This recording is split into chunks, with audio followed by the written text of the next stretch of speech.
meeting of the Eagle Mountain Saginaw Independent School District to order. Let the record show a quorum of board members is present and that this meeting has been posted in accordance with the Texas Open Meetings Act, Texas Government Code, Chapter 551.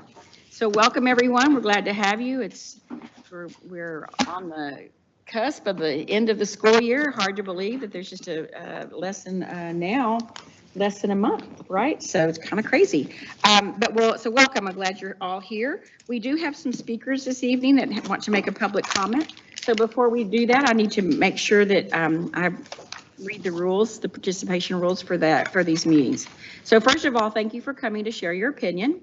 A few rules of order regarding the public comment portion of this meeting. According to board policy, each speaker has up to 5 minutes to speak. The speaker also may provide a written statement to the board to supplement his or her comments if desired. We will have our board secretary, who's Mr. Newcomb, keeping time tonight, and it should also be on the screen. And he will hold up time cards showing the time you have remaining.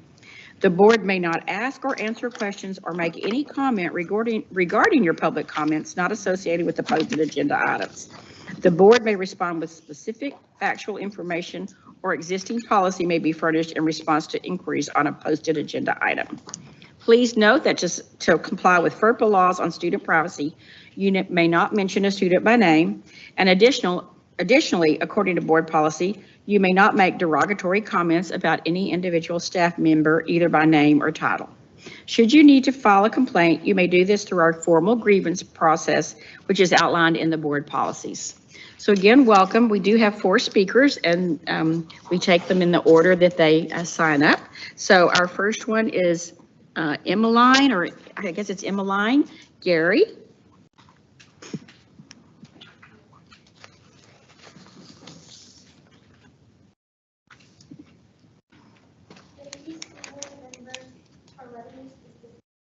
I'm Emmeline Gary, and I'm a freshman at Eagle Mountain High School. I, along with my teammates from the girls basketball team, wanted to start off by thanking the athletic directors and school administrators for finding an amazing head coach that took a group of diverse girls and turned them into a family. This year has had its struggles, but as a family, we got through it together. Unfortunately, after only having 1 year with Coach Jackson, she has chosen to pursue other opportunities. One can't help but think that a coach who left a program in a great position to come to EMS ISD with playing experience in college and such a high basketball IQ sacrificed career and personal family to take on opening a new school. To leave after a year flies in the face of Eagle Mountain's mission statement of fostering a culture of excellence. You should have to question why. Did she feel supported? Did she get the same respect and support from the school and athletic department here than what she has received elsewhere? Why did she leave? You hired the perfect coach. Losing her means that we have to start all over again. Meaning that everything we have spent all year growing and investing into this program is all being torn apart. Our hope is that you do better in supporting whatever comes next for us. It will be hard to find a coach who will be as committed as Coach Jackson, but it would be even harder if we don't get support from them. Thank you. Thank you. Thank you, Emmeline. Our next speaker is Taylor Harbison. Hello, board members. Thank you for your time this evening. My name is Taylor Harbison, and I am a freshman at Eagle Mountain High School. I'm a player on the varsity basketball team this school year. This year, we were given a coach that would change lives for many of us. Not only did she change the skill and mindset by helping girls on both varsity and JV improve, she also built relationships. In the beginning of this year, I had no confidence in my basketball IQ, but after about 2 practices with Coach Jackson, I realized how much this is going to impact my game in the long run. Not only did Coach Jackson impact me on the court, but she also helped me and many others off the court. Coach Jackson was the coach I never thought I needed. She was encouraging, loving, tough, kind, funny, and most of all, a motherly figure to every girl on the team. I have many memories I will never forget with Coach Jackson along with my team. Not only did we grow together and gain confidence in each other in the game of basketball, but we became a family. When you think of a family, you may think mom and dad and other kids who all love each other, but still have their moments where they fight and need time apart. We all had those moments as a team, but because of Coach Jackson, we always came back together and grew closer through these moments. Our team wasn't only practice, game, tournaments, repeat. We made a time for each other to go eat, go shopping, go get ice cream. Team bonding was important to her and to us. If we were having a bad day, you always knew you had someone there for you.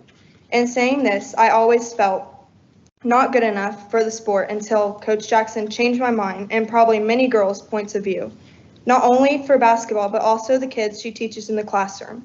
Taking Coach Jackson away from us is like taking a piece of our hearts. Hearing the news about her not having her next year sent me into a stage of mind I never wanted to be in. Confusion, anger, sadness, it's just the beginning.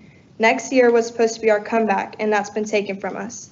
It is unfair to our team, but most of all our coaches. I love and cherish each and every girl in this room, and I don't want anyone to have to feel unwanted or unencouraged by anyone, because that is one thing Coach Jackson never made us feel, and she deserves the same in return. Thank you. Thank you very much. Thank you, Taylor. Our next speaker is Lily Pisano.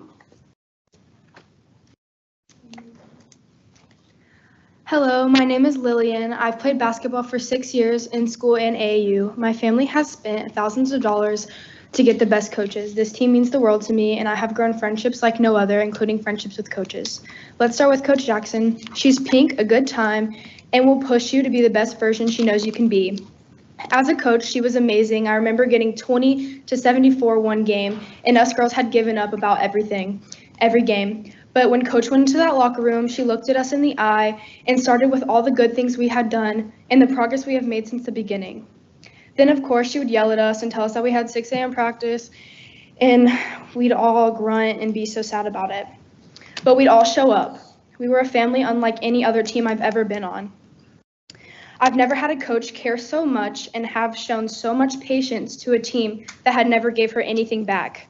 With every loss, it was hard, but we never doubted her love for us, or even if she would give up, because we knew our coach could always tell us to play no matter what the score was. When we had got our first win, it was unlike any game I'd ever won. My heart was pounding out of my chest, and the coach's face was so happy. We were running, jumping, popping confetti. It was unreal. This gave us a taste of what a win felt like, and not just a win like any other. It was starting from the bottom, working together, and earning the win. When I walked into the gym that day, Hannah had called me, which is one of our team's people, and we were all happy and joking. So I went down and I was like, hey, very happy, and then I saw everyone crying. Coach said it wasn't what I wanted, and I knew right then that I was about to lose the best coach I've ever had. I left and just cried. I was mad, sad, shocked, and everything. That whole day was just unreal because in that one moment, everything had been ruined. It had been going on for so long, and they had been fighting with it alone because of false stuff. I'm here to say Coach is worth every meeting and every fight because she showed me that a coach should be, I'm so sorry. She showed me that a coach can help you make the sport that coaches mostly make you hate, that love can grow. I'm very thankful for her and this team, and no coach will ever be like Coach Jackson. But also, no team will ever be like this team. We have kept together, and we've done so much together. I know that since we have this team, it will be fine. In moments like these, we have to stick together and just remember that this wasn't her choice and that she's made us a family and family stays together. No matter what. In closing, Coach Jackson's reputation should never have been questioned. And all the adults are saying this is an adult matter, then why are there 15 girls standing up for what's right? And why was my mother, the adult, and all the other mothers never made aware of the issue that had been happening for 5 months? Coach Jackson deserves an apology, and our team deserves to be heard. Thank you, Liliana. Thank you, Liliana. Thank you. Our final speaker is Journey Woodall.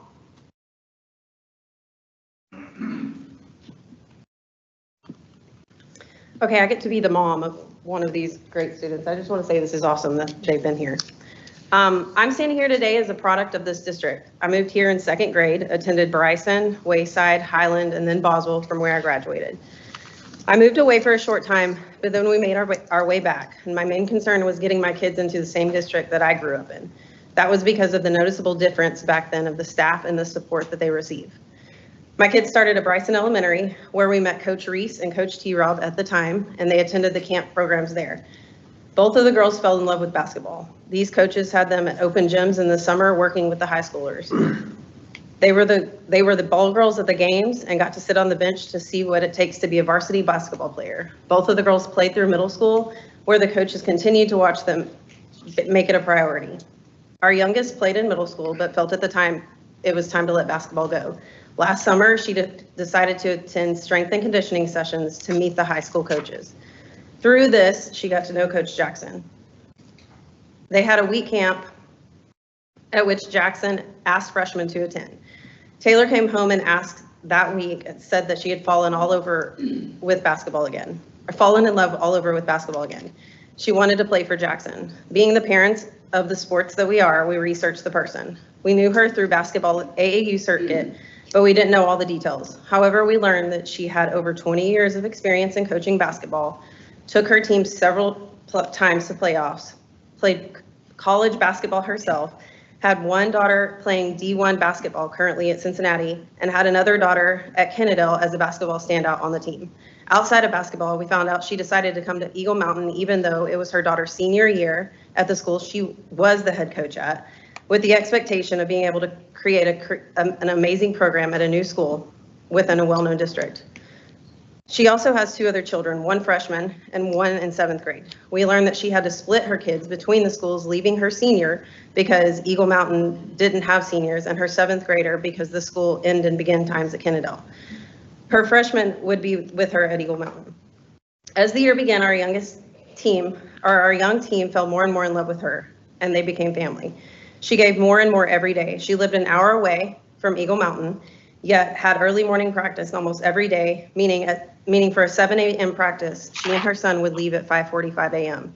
She missed multiple games of her own two kids at Kennedale, only to ensure that she was at every game for our girls. She pulled together a team of kids that had come from 5 different schools, had played against each other, and some had never played before. The team bought into Jackson and her passion for the game and completely leaned on her coaching ability by the end of the season. Several times throughout the season, we ran into coaches after games and tournaments that would stop at a group of parents and reassure us. They would say, "It's hard to lose, but Jackson knows what she's doing, and she will grow your kids, just hang in there." It was amazing to watch the girls become a team right along with the parents who supported each other's kids along the way. As a whole, we fell in love with Jackson and what she brought to the table. Needless to say, it was a shock when we were all informed that she was leaving. As parents, we learned through the grapevine that she was asked to resign or be non-renewed, as this was disheartening coming from the district. One at a time, I'm gonna run out of time. Okay, so I'm gonna move forward to some of the things that I just wanted to address. So a coach from one of the other high schools brought this is being said, so this is being addressed throughout the district.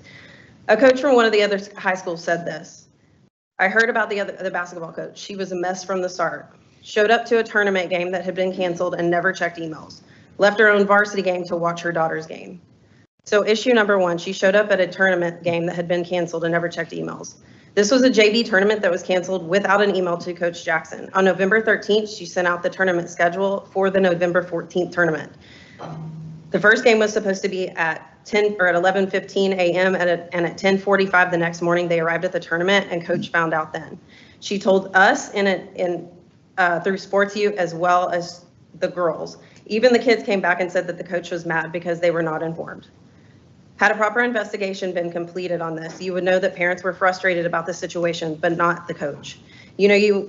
You would also be able to see that an email was never sent regarding that cancellation. It was later found in February that she received a write-up for the situation. How can she be held accountable for something out of her control? Issue number 2, she left the varsity game for her daughter's game. I really struggle with this one because no career will ever be more important than my kids, and I can only hope you feel the same.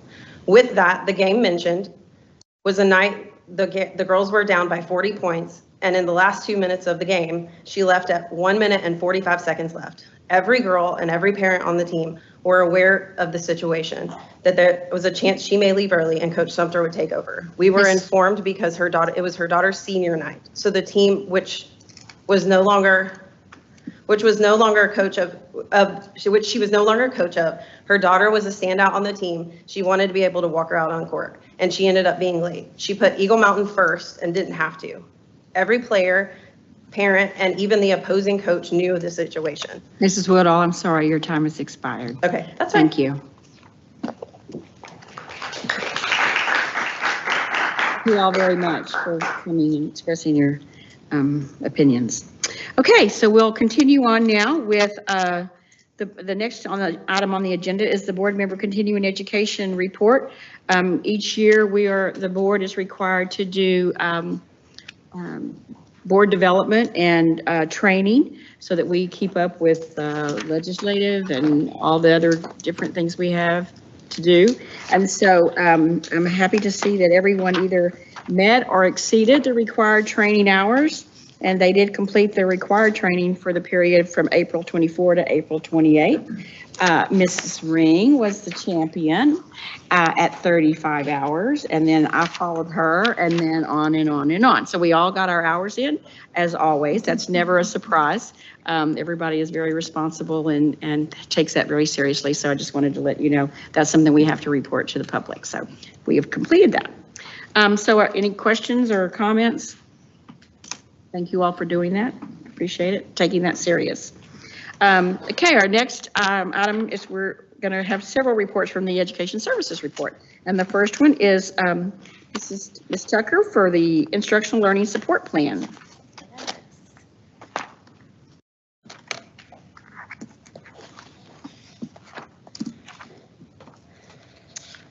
Good evening.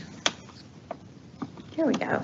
Good evening, Dr. Tolbert, Dr. Hollingsworth, members of the board. Thank you for letting me come and briefly give you an update on where we are with our new curriculum implementation, specifically Bluebonnet Learning and Amplify Texas.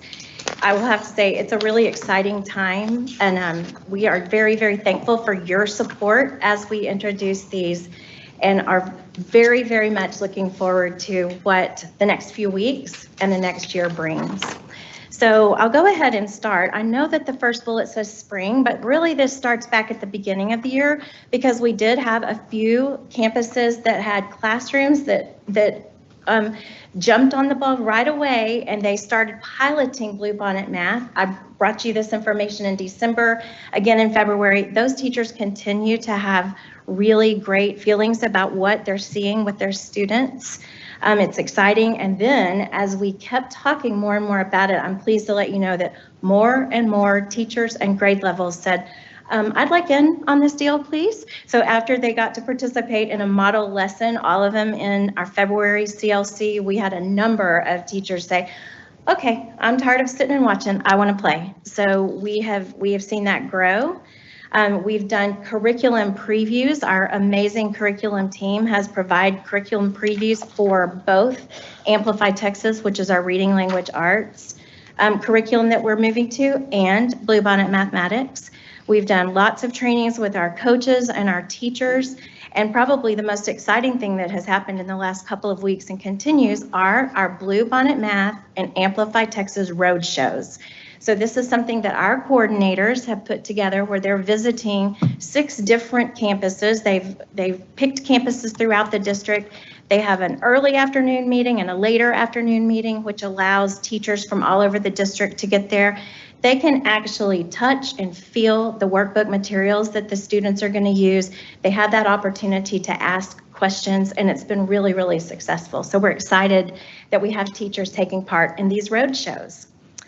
Then probably I'm going to say this a lot, I'll just tell you because I'm excited, but probably one of the most exciting things that we're getting to do is our soft launch. It's not very often that a district gets to have 3 or 4 weeks with a new curriculum in kind of a no-risk situation. Let's try it out. Let's see what's troublesome. Let's see what we love, see what we can do between now and the beginning of school.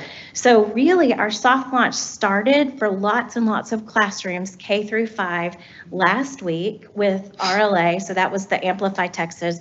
And everyone started today, if they weren't already doing it, with our Bluebonnet Math. And I'll tell you, Dr. Hollingsworth and I had the opportunity Friday to join the coaches on Friday morning, and the first few minutes were supposed to be celebrations, and it went at least 20 minutes with our math coaches and RLA coaches. They couldn't stop talking about what their teachers were saying and what their students were saying. And for some of them, it was 2 days in. They talked about students singing songs and play acting what they read about when they went to the playground. So whatever the text was that they were reading in their first Amplify lesson, they were acting it out. So I could go on, I won't, but it's exciting to see that. And to hear in late April, and you all know this, to hear that teachers are saying they are excited about next year. I'm not going to say it's never happened before, but come on. Okay. So we're excited about these soft launch opportunities. And then before we know it, summer's going to be here. We know it. And we have some opportunities that we've planned for specifically for our teachers who will be implementing these new curriculums. So we have 3-hour sessions planned. We have them offered in May, in June, in July. We have morning sessions and afternoon sessions depending on whatever works best for you. And it is going to provide an ARBIES overview. If you remember, I'm sure you do because I told you last time, but ARBIES stands for Research-Based Instructional Strategies. So they'll spend time learning what those are, those key strategies, then finding the connections in the curriculum resources. So they see it's not just theory, but this is where we're going to see it. This is how we're going to do it. And then taking a deep dive into lessons and seeing a model lesson and things like that. So we have these scheduled throughout the summer for teachers to attend. But we know, and of course summer leads into back to school training, we know that not all teachers will be able to participate. Whether it's a scheduling problem, they choose not to, which is absolutely fine because we want people to have that break. Or we know we'll have some new teachers that likely get hired after some of these opportunities. So we will repeat that exact same training during Welcome Week. And here's the great news. If someone does attend during the summer, then they have that time during Welcome Week to take care of whatever they need. That's their time.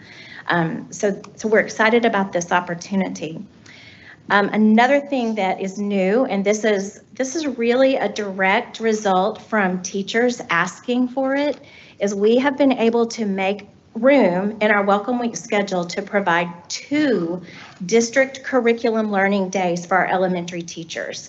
So it's been traditionally just 1 day. All the other days are for campus learning or things like that, but implementing 2 new curriculums, Dr. Hollingsworth brought this up, and then we had teachers say, you know what, we really need to hear from the experts, and we need more than 1 day. And so very, very grateful for the whole team that worked together to come up with this. We talked with principals, and this is going to work well.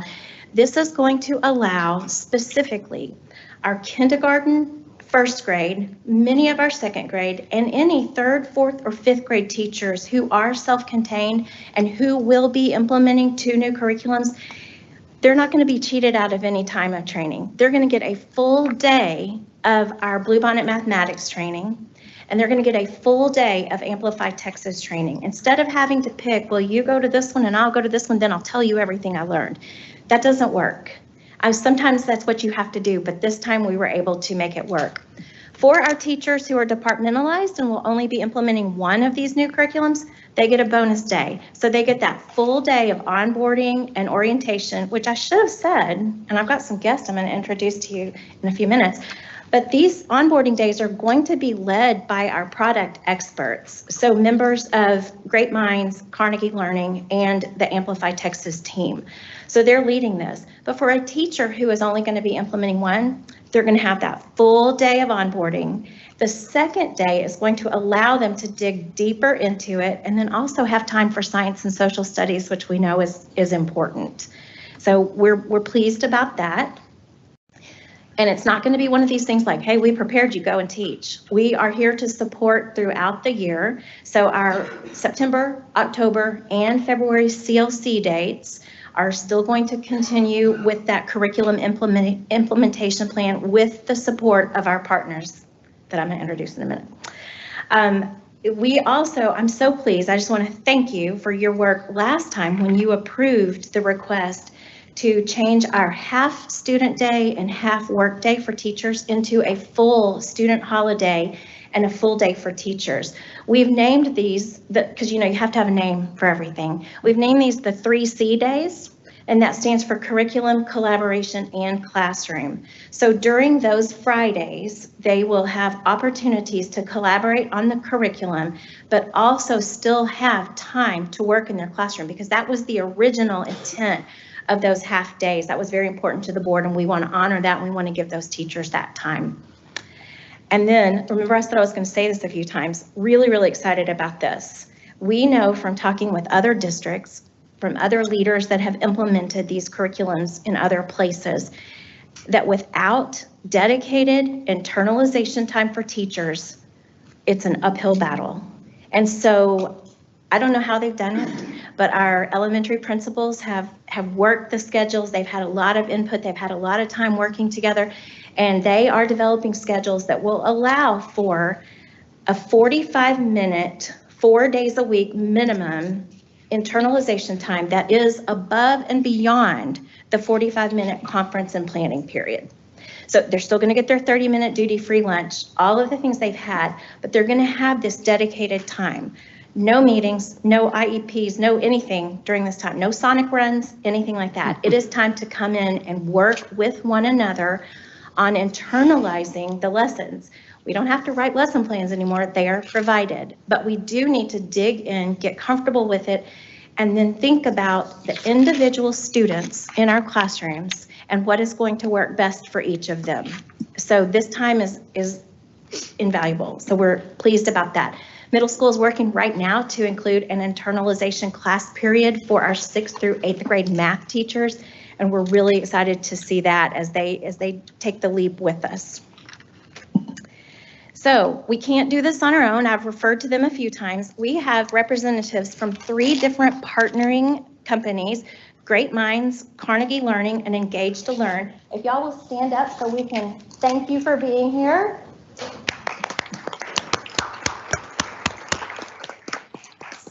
So Great Minds and Carnegie Learning are the companies that actually developed the curriculum that the state acquired and turned into Bluebonnet Mathematics. So they know this material inside and out. They have already been partnering with us to provide training for principals, for coaches, for the teaching and learning team. They are both approved printers for Bluebonnet Learning, and so we are getting some perks by printing with them. We're getting lots of perks because they're amazing and they've been helping us through this entire process. And one of the things that we're most excited about, they are going to be here to help provide the training for teachers, not only in August, but also during CLC days and things like that. They'll also work with our instructional coaches, help with walkthroughs, everything we need. Then Engage to Learn is here, and they're kind of a 2-for-1 kind of deal, and we're really excited about that. They are going to support our implementation of Amplify Texas, and we have an entire team with them. We've met with them a number of times. Their team members have taught with Amplify Texas. They have led these implementations in other area districts, and they know what they're doing, and they've got the documents that are helping us through this. They will be providing professional learning again for all the same people I mentioned, and they'll help us support those classroom walks and the curriculum observation forms. So that is something I'm really looking forward to. I should also tell you that the other part that we're getting from Engage to Learn is we were awarded a LASSO grant for instructional leadership. And so they are our provider on how we spend that grant money. And with this, we're going to get 10 days of professional learning for our campus leaders. The majority of it will be for principals, but we've worked with them to say, can we also get assistant principals in here too? Because they need to hear this as well. And then they will actually be with us to help lead 8 different sessions of classroom walks through 10 campuses. So it's going to be big, and we're very, very pleased for their support. So again, thank you, ladies. Appreciate it. And I promise this is last. So you've heard us say, and you heard the principals that were here last time and spoke to you say that it's very, very important that they know this curriculum and they be involved in all the pieces of it. So I've already talked about most of these. I won't mention them all, but we have multiple trainings for principals. Some have already occurred. Some are happening this summer. And then our principals will be participating in the CLC trainings and things like that with our teachers throughout the year because they're just so important in this. So don't worry, we've got them. And then, as you know, the most important person in a kid's life is the teacher. And so we are going to support the teacher in all of these ways. We've talked about it, road shows, onboarding, internalization. Remember, that's the one I'm most excited about. And as many ways as possible to support our teachers. So I feel like I've thrown a lot at you. I don't know if you can tell that I'm excited about this. Just a little. But I'm happy to answer any questions you may have. Thank you, Mrs. Tucker. Any questions? I have a question. So I'm trying to get my head around 2 new curriculums that we're going to be implementing Yes. across elementary and middle. Right. It's going to take 10 days to train the principals? Or No, I'm trying to get, we got to get the principals trained, then the assistant principals, then Yeah. the teachers. I'm glad you asked that because I don't think I explained it very well. The 10 days of professional learning for our campus leaders is part of the LASSO grant for instructional leadership. So it is separate than the implementation, but because we have Engaged to Learn and because they have this deep knowledge of Amplify Texas, we're using them for 2 things. So they're going to weave the Amplify Texas implementation into the instructional leadership plan. One of the main differences, Mr. Newcomb, is we used to do training, it was a one and done. Coach Daughtry will remember you have the one training in August, you never heard about it again. This is a very different approach. It is, we're going to train you and then we're going to come back and we're going to check up. How's it going? And that's conversations not only with teachers, but conversations with principals. How is implementation on your campus? What do you need more support in? We come back around and we continually are circling back around with both teachers and principals to make sure that we are doing implementation well. And that's really the main difference. So you don't think of it in terms of, hey, we're going to give everybody 10 days of training. Y'all go. Good luck. Hope it goes well. When is that 10 days? What's that? Is that the summer? That's throughout the year. Okay. It's, Okay. yeah, it's So, ongoing. Yeah. Yes, we worked with Engage to Learn just last week to plan that. So we have 10 days throughout. They're going to be Wednesdays throughout the year that are pre-scheduled. And our focus this year for the instructional leadership is going to focus on feedback and observation and feedback. And then it's going to move on into, as we get later into the spring, student work analysis and data-driven instruction. So there are things that we've got planned out, and we're just very, very fortunate. It's going to go hand in hand with the implementation, but it's kind of 2 different. In Bluebonnet Mathematics, will it get an equal treatment? 'Cause that sounds like Absolutely. it's going to get. Bluebonnet Mathematics is going to get more than equal treatment. We have been working on the transition for Bluebonnet since, I guess, since the beginning of this school year, really. And so our Amplify Texas has benefited from the work that our math coordinator back here, Denise, has put together because she had more time and she planned these things. And Amplify, the coordinators that are working towards that, we're able to come in and say, okay, you did this, we are going to do this. But no, equal support of both. They're both very, very important. And we know we have math teachers, we know we have reading language arts teachers, and we know we have teachers who do both. So we're trying our very best to make sure they get the support they need. I have a quick question. First of all, I'm actually from, this past weekend, I happened to be at a volleyball tournament. I bumped into some parents of our kids that are playing volleyball tournament. One of these parents has been, I guess, part of a pilot program or something that they've been doing it through one of our schools. And she just could not say enough about it positively. She just loves the program, loves everything about it, and everyone that she is working with from our district and they've reached to has had the same response. So for us, that's really exciting because we would be concerned whenever you change something, and change is hard for anyone, especially teachers. And so the fact that those that are experiencing it is embracing it so well and love it so much, that's really, really encouraging. However, the one thing that I have a concern about is the thing that you're most excited about, so I'm scared to ask this question. Don't be scared. The internalization time that's built in, as I understand it, all of our elementary schools are going to get to sort of figure out how it's going to work best on their campus. We have small schools and large schools. Right. My concern is if we're building in this, we have our 45-minute conference time, now an additional 45 minutes where they're going to be collaborating together. That's 3 hours a week. What are the kids doing during that 3 hours? That's a great question. So I got a question today from my friends on the librarian team because they wanted to know, is there a schedule that you are creating and being sent down that everyone has to follow? I think, and I'm just speaking for myself here, I think most of our principals would love if we handed them a schedule and said, you can follow this.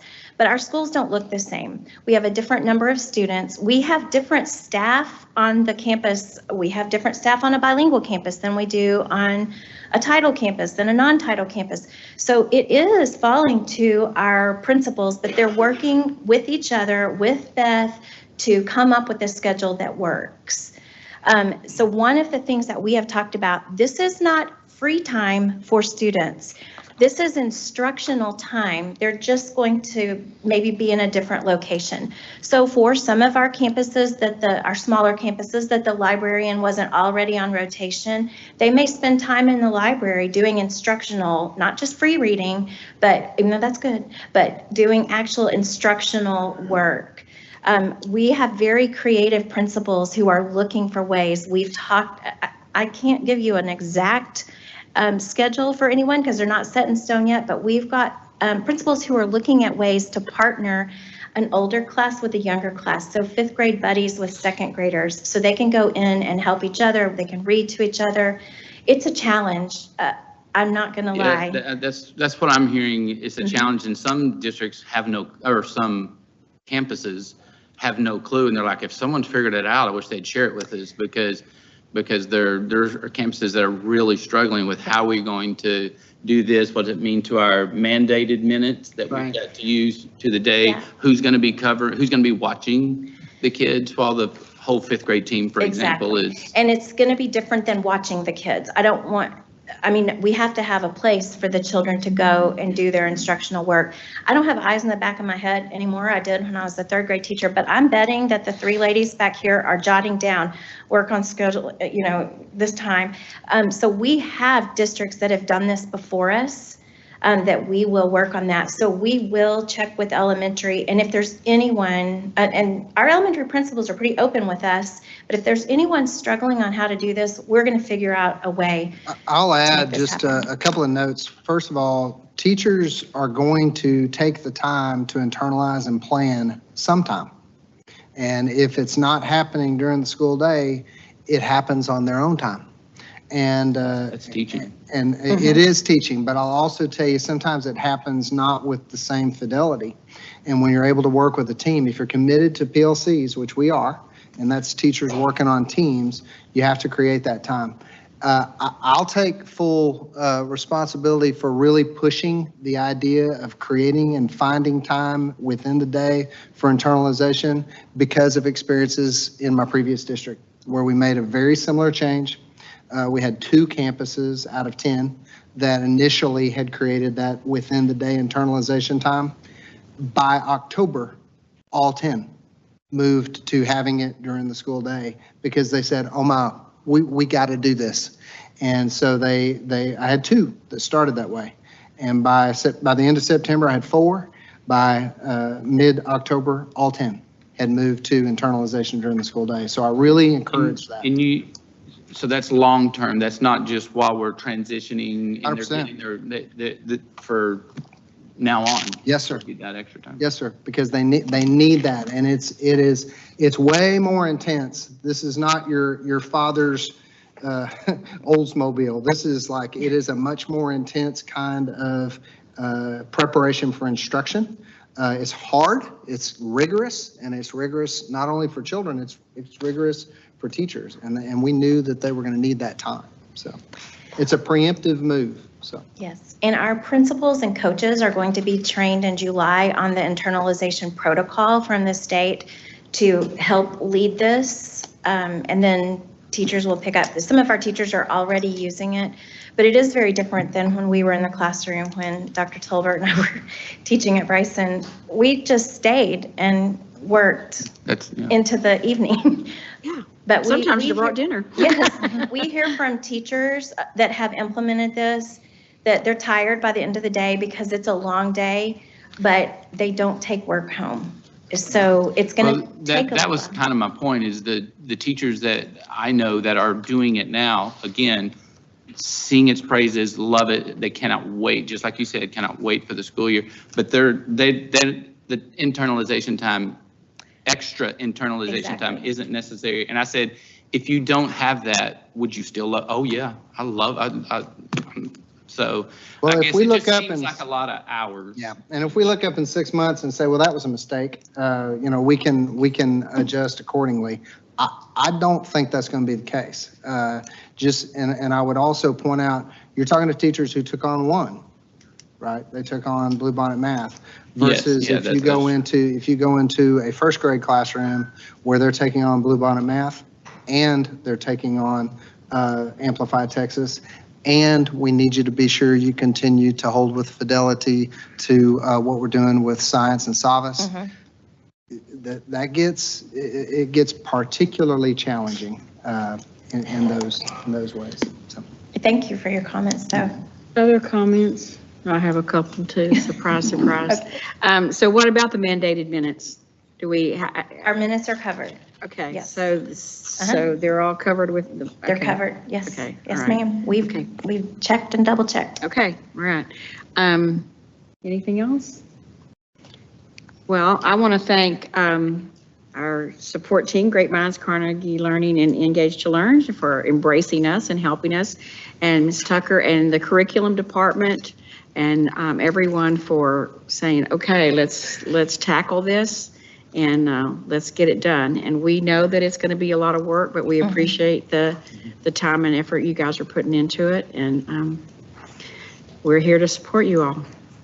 And we couldn't do it without your support, so thank you. Thank you. Thank you, Cindy. You're all going to give her. Dr. Waters, it's so good to see you. Not about waivers, but about TASB board policy update 124. Everybody's favorite topic. Yes. Update 124. From one we don't want to hear about to a not exciting one, but. Good evening, Dr. Tolbert, Dr. Hollingsworth, and members of the board. I have two policy reports for you tonight. The first report is TASB Update 124. This includes alterations to 8 local policies necessitated by changes to legal policy, which have been were brought about by the most recent legislative session and other legal decisions, as well as recommendations from TASB.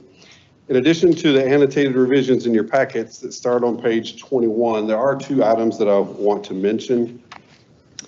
Page 31 in your packet contains a highlighted paragraph in CY local.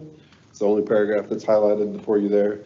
This paragraph is an additional change recommended by the administration to align with current practices that allow campuses who have appropriate media licenses to show movies outside of instructional time for movie nights. So this is an additional paragraph from our district. And then on page 35 in your packet, you'll see that it shows the primary changes recommended to DH local. These changes align the local policy with our current employee handbook. The update specifies that employees may not possess or use any nicotine products regardless of whether the product contains tobacco. And again, that aligns it with our employee handbook. And we do plan to bring this back to you next month for approval. I'm happy to answer any questions you may have about Update 124. Any questions? They were all outlined. Thank you. Okay. Outlined in red and pretty easy. All right. And then the second report contains 2 local policies brought forward by the administration for changes that are not part of Update 124. The first is a change to CV local, which is found on page 48 in your packet. In November of 2024, this past November, the board approved edits to CH local that increased dollar amounts of purchases that require board approval from $100,000 to $200,000. CV local is a companion policy that pertains to construction contracts. So basically, we're just recommending that increasing the amount listed in this policy from $100,000 to $200,000 to align it with CH local that you have already approved, so that the two purchasing policies are aligned. And then additionally, there is need to clarify the language used in the portion of FD local pertaining to a minor living apart. That's on page 49 if you want to look at your packet. The clarifying language spells out more clearly which school a student in this situation may attend. This change does not alter the intent or the impact of the policy. It simply makes it more clear. And again, we plan to bring this back to you next month for approval. Thank you, Dr. Waters. Any Our experience questions? with FD local that we had earlier in the school year, or was it a different one? When we had the softball issue. Yeah, Wasn't FD though? I didn't see the FDB same local. language from FD. no, it was a different, That's a different policy. Yeah, this is about minors not living. not living with parents. their family. The language in this policy we're looking at. Any other questions, comments? Thank you so much, Dr. Waters. Thank you. Thank you, fella. Okay, that concludes our education services report. Now we'll start with operations report. Mr. Welch, monthly construction update, please. Good afternoon. We'll go over the monthly construction report. See how we're progressing. Wayside Middle School, just a good aerial view of it. You can see a lot of the columns, joists, beams, roofs is all coming into play. So it is progressing. But every time you get ahead or you get close to getting back where you need to be, Mother Nature comes in, and so I think we'll always be chasing that part of the job. This is the backside of it looking west. Gives you a little bit different view. One of the things that we're going to talk about is you can start to see brick on the storm shelter in the back. So that process has begun. The back drive is right there where it needs to be, and then when it gets to the summer, we'll have to complete the rest of it to Bailey Boswell. There's close-ups of the brick and the beautiful grease trap behind the cafeteria. So that's what we have to get pumped out. And then the smaller left photograph is looking from Wayside, I believe. So this is the hallway on the right that connects the cafeteria to the gym area. Very similar, I mean, it's like Marine Creek. And then you have some locker room work where they're finishing up some of the CMU rooms and restrooms. This is toward the front of the building, so you see the awning that'll connected to the gym, and that's where the students will walk, and that'll be where the bus loop is located. So it's not like a separate awning that we had to put in on this case, so we're just taking advantage of what we already have in the building. And then you see work on the main competition gym, working on getting that roofing material and anything that needs to hang from that roof. And I think they've started the HVAC. That's what they were getting prepared to do. The duct work. Okay, this picture is showing a picture of from the kitchen looking into the hallway. This is your cafeteria. On the right, you can see where the stage is located and the work that's progressing there. And the small picture on the left, that is above the serving line where they're furring that out to get that closed in. And also in the middle picture, you can also see that they're got the columns getting formed up. The metal stud installation on the first floor of the first academic wing. And also you can see the roof. There's a couple good pictures of that. And then you see the overhead where they've started getting ready to pour the concrete. And they're still working on this section as of 4 o'clock today. And then they'll move over to the last, what we call Area C here in the near future. Just more pictures of the decking for the second floor, and ironwork continues on the site. The middle academic area, just more ironwork, and then as I mentioned a while ago, they'll move to area C, which is the southernmost part of that academic area. Other projects, Core still continue to work on their punch items. They're right at 96% completed on that. The YMCA, budget restraints. Disappointing. It is disappointing. Very But they disappointing. don't have enough money to get to what they need. So they did not get what they thought they would get from, The project costs more than the funds available. okay, So that's what's got us in trouble on their side of it. okay. So we're kicking around, or they did the idea, they've explained it to us, of potentially moving to the existing site off Boat Club Road, which would be where the Dynadome would be located at our locker room. And it would have a kind of a separate bus loop where we would drop off. So we were looking to see what that would look like.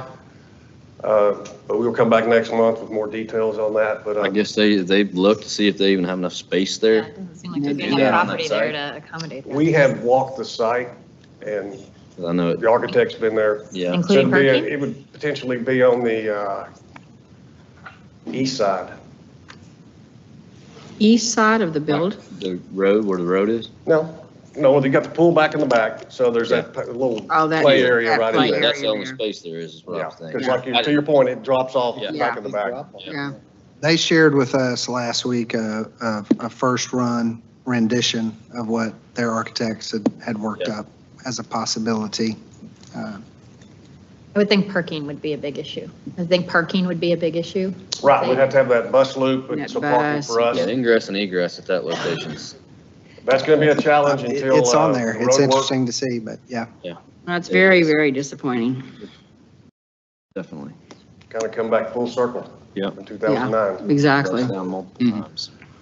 But if we go down that route, we'll have to go back and review the lease agreement that y'all approved. Yeah. That would be, we'd have to just start Yes, over. yeah. A different deal and figure out how all those rabbit holes we'd have to go down to get that in place. Is that where it is for sure? I mean, there's no, this is their If we- plan B and they're sticking with it? If we want to pull, that is where it would be. I guess it frees up land for us. Mhm. Plus they're gonna have to renovate some of the money they have. Ours will go into the pool in theory, all that.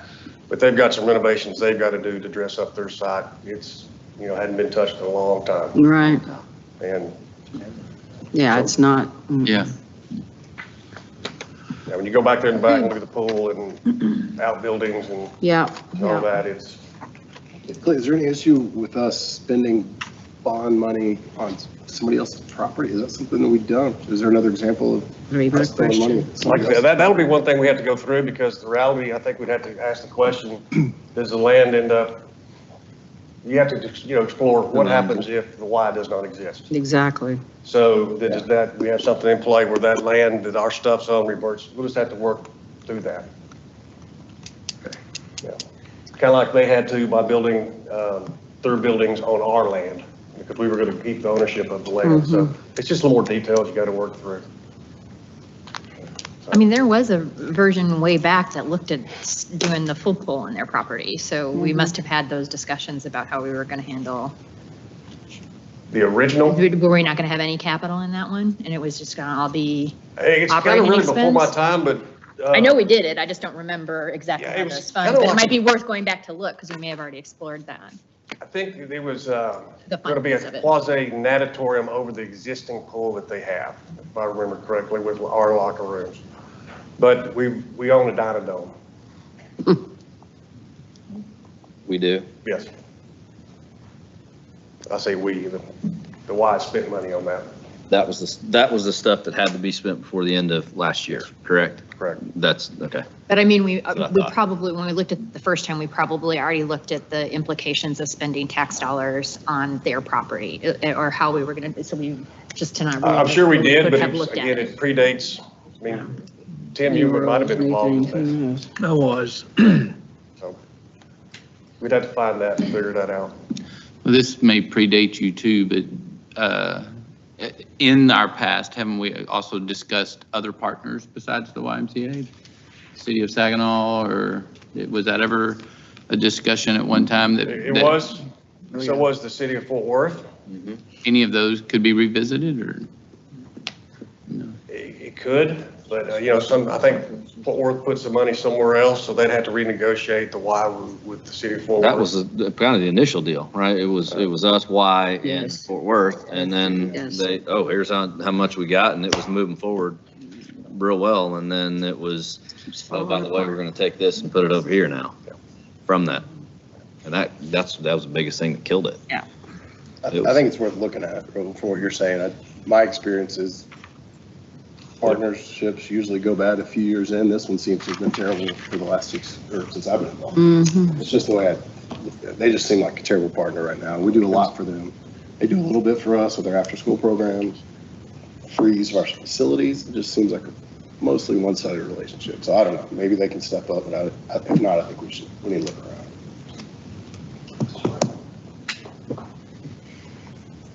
Okay. Well, next month we'll come back and we can have further discussions over this, and we'll go from there. Y'all's guidance.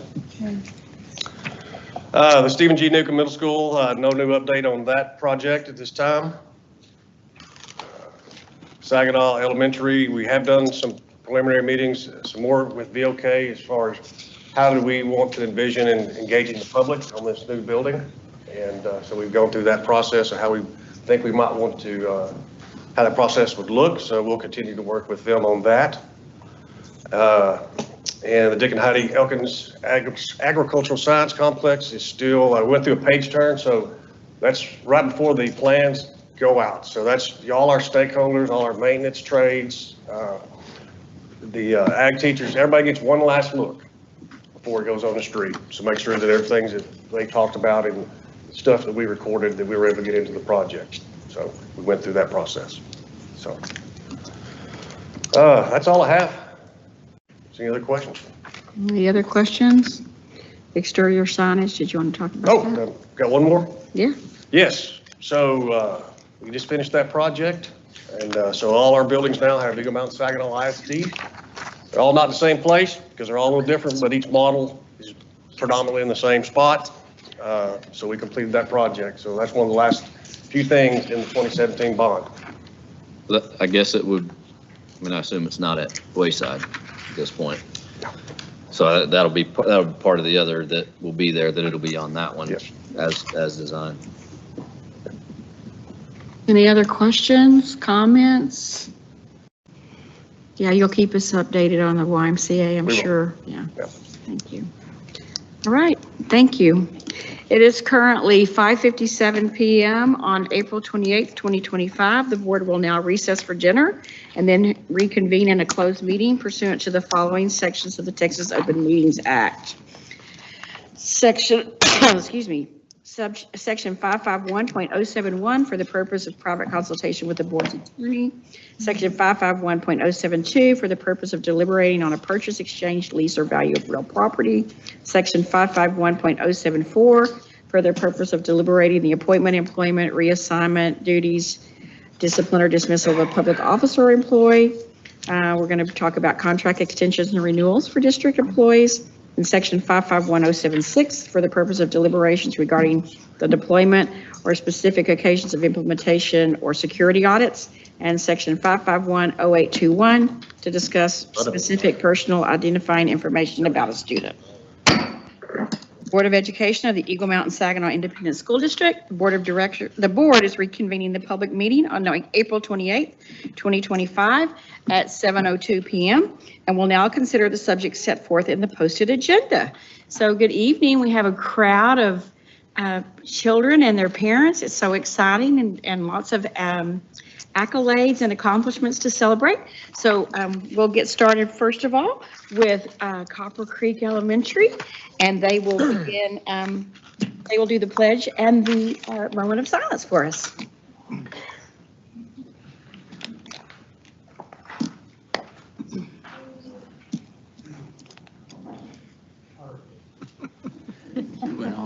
fingertips. Perfect Another line. perfect line, man. Right. Perfect. That's how we do it at Copper Creek. Very nice visual, very nice visual. President Tolbert, Dr. Hollingsworth, Board of Trustees, thank you for inviting Copper Creek Elementary to do the pledges and the moment of silence. These students were chosen to join us this evening because they were recognized for showing their Creek values during this past 9 weeks. They were honored as our Copper Creek Cowboys of the 9 weeks for being compassionate, respectful, empathetic, encouraging, and kind. Everything we do at Copper Creek is through our values. And so I want to take a moment and introduce them. Before I get started, my name is Daniel Dotson. I'm the principal at Copper Creek Elementary. I'm very blessed to be with the principal at that campus. First up is Addison Frias. She is in first grade. Her parents, Amanda and Mario, have joined us, and Addison loves to play outside when she is at home. She likes to play in her sandpit and on her trampoline, and her favorite subject is writing, and she also likes going to Makerspace. And then we have Emery Zamora. Emery is in third grade, and her parents are Nancy and Beto Zamora. Emery loves the outdoors and enjoys going fishing in her neighborhood pond, going biking, and being outside. She is the oldest and has 2 sisters. And her favorite subject is math. Emery loves playing tag with her friends at school and loves art. Mason Lee in 4th grade. And Mason's parents are Tao Wen and Nia Lee. And Mason is a soccer player. He loves to play outside. And he is the oldest and has 2 younger brothers. His favorite subject is math. And his favorite specials is Makerspace. And then we have Graham Richardson in 5th grade. His parents are Holly and John Richardson. Graham plays baseball with the North Texas Hustlers and PYBSA. He is a catcher. He loves playing sports, fishing, and donuts are his favorite food. He is the youngest and has 1 brother. Graham's favorite subject is math, and he enjoys going to, shocker, PE. So, and then we have Mason Smar in 5th grade. Mason, his parents are Eliza and Alan Smar. Mason plays volleyball with I9 Sports. When he's at home, he loves playing video games, going on walks with his parents. He likes to dye his hair, and he is an only child. Mason's favorite subject is math, and he also enjoys PE and art. So thank you for allowing our students to come up. And at this time, I will turn it over to Mason, and he is going to get us started. Put your hand on your heart. I pledge allegiance to the flag of the United States of America and to the republic for which it stands, one nation, under God, indivisible, with liberty and justice for all. On the Texas flag, I pledge allegiance to thee, Texas, one state, under God, one and indivisible. Now for the moment of silence. Thank you. Outstanding, thank you.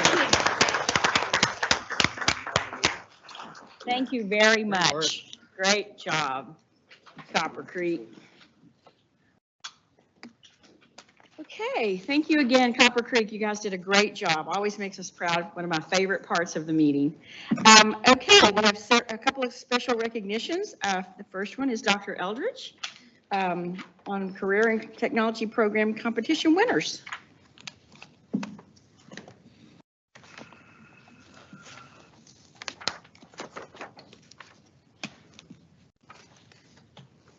Good evening.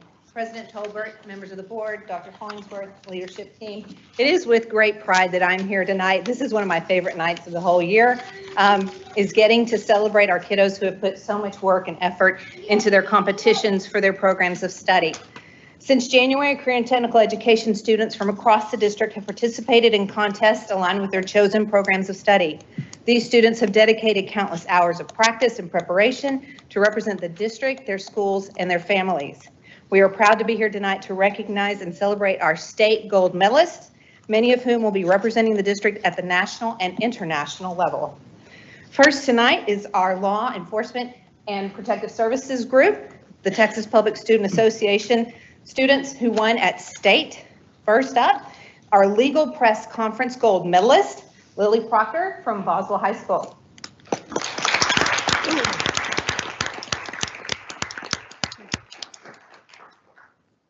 Next, our first place winner in anthropology from Saginaw High School is Elizabeth Galvan.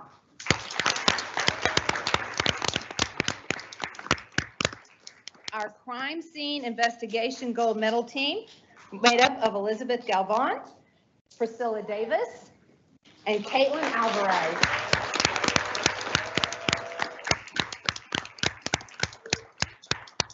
Their sponsors are Shane Armstrong and Kristen Jernigan.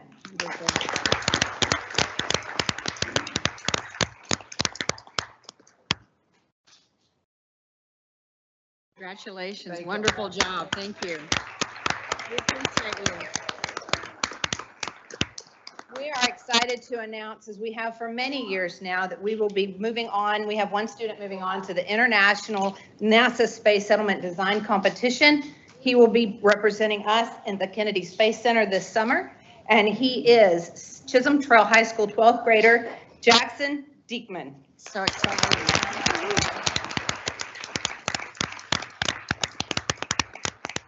His sponsor is here with him tonight, and that is Mr. Richard Griffith. Yes. Yay. This group has really been amazing this year and done some fantastic things. We just got to celebrate them just a few days ago with the Tarrant County Future Educator Signing Day. And so this is our Texas Association of Future Educators Educator Rising Group. And these are our national winners who will be moving on to Orlando this summer. Awesome. Varsity Teacher Creative Materials Team National Qualifiers, Marley Lorenzo and Breslin Tremaine, both of Boswell High School.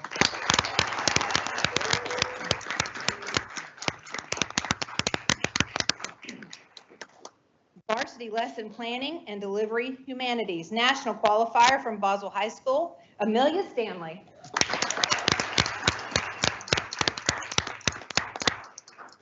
Varsity Interactive Bulletin Board Elementary Team National Qualifiers, Amelia Stanley from Boswell High School and Molly Muldowney from Chisholm Trail High School.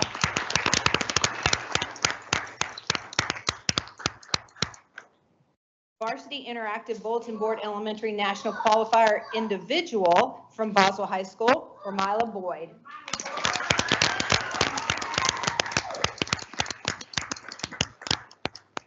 Varsity Project Visualized Traffles National Qualifier, Destiny Corner from Boswell High School.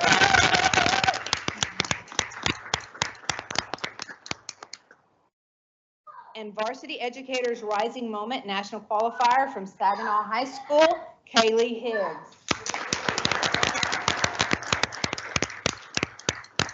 Their sponsor is with us tonight is Mrs. Lindsay Metz.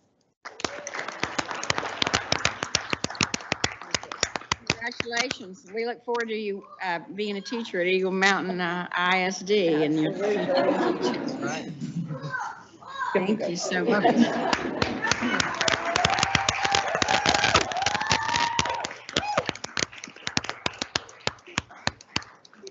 Our Skills USA group did us proud again this year. These are our winners, our gold medalists, and our national qualifiers who will be going to Atlanta this summer. In the first ever contest developed that was put out this year, natural hair design and weaving, we have our first place winner, Kesia Parker from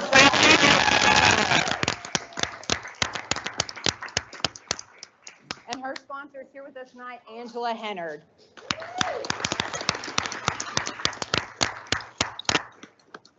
In internetworking for the second time, first place winner and national qualifier, Daniel Drees.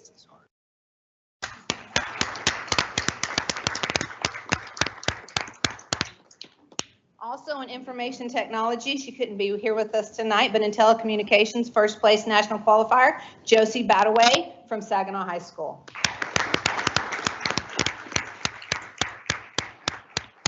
Their sponsor is with us tonight, Mr. Michael Ritchie. From our Automotive Transportation Department, Mobile Electronics first place winner and national qualifier from Saginaw High School, Gage Pennington.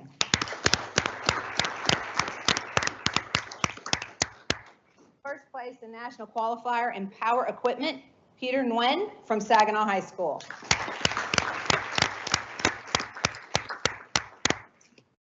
And Marine Service Technology gold medalist and national qualifier, Garrett Reeves from Chisholm Trail High School. Their sponsor is Mr. Ernie Cruz.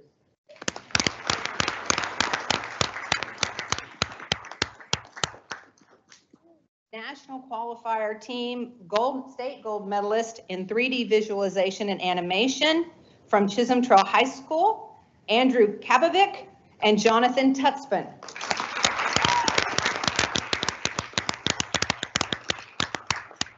And their sponsor is Mr. Aaron Hudspeth.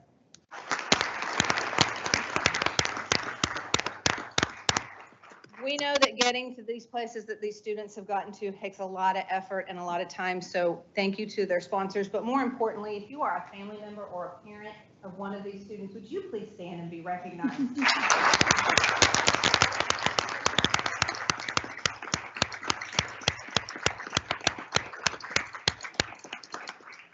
We are thrilled, and we are so grateful to our board for the support that you give, because this would not be possible without you and what you provide to us. So thank you for everything you do. You are welcome, but we are especially proud of all of you, so thank you. And I'll look for you guys' names at Pixar. So thank you all so much. Congratulations on your accomplishments, and look forward to hearing the next phase, right? Absolutely. Thank you so much. Thank you, Dr. Elder.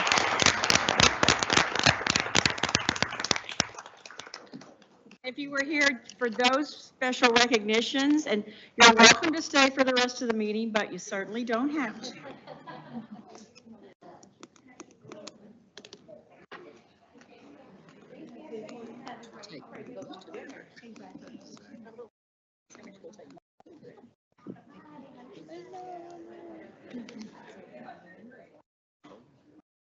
Thank you all for coming.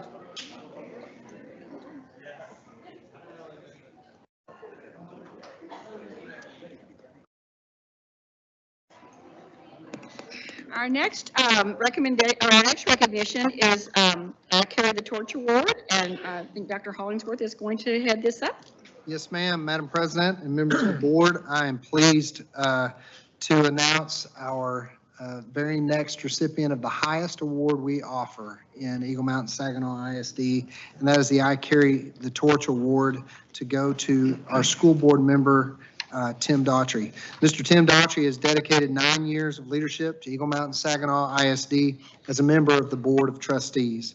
Originally elected in 2016 and then re-elected to 2 additional terms, Mr. Daughtry's service on the board has included the passage of 2 bond programs, resulting in 10 new or replacement schools and facilities, including the district's 4th comprehensive high school, as well as renovations and upgrades that have positively impacted every campus across our district. During his tenure, the board oversaw the passage of 9 district budgets, the hiring of a new superintendent in 2024, thank you. Mr. Daughtry has been an active advocate for students, student athletes, and teachers and staff, and is often seen at campus and district events, cheering on students and encouraging employees. As Mr. Daughtry prepares to retire from his board service in May of 2025, the EMS ISD Board of Trustees joins administration in presenting the district's highest honor, the I Carry the Torch Award, to Mr. Daughtry in recognition of his board service, leadership, and commitment to the students, educators, and families in the greater EMISD community. Congratulations, sir. Thank you. I appreciate it. Sir. Yes, sir.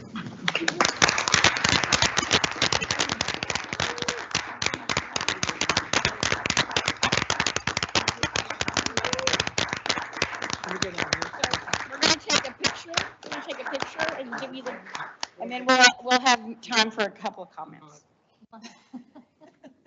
Just us? Yes, ready or? All of us? Yes, we need a Kodak moment, please. We're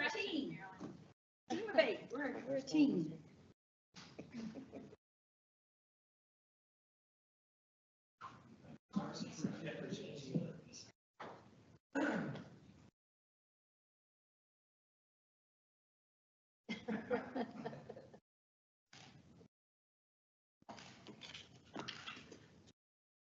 One of those would be good. They did that pretty well, actually.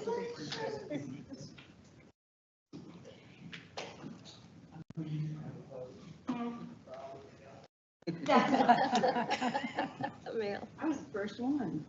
Say yes. Yes.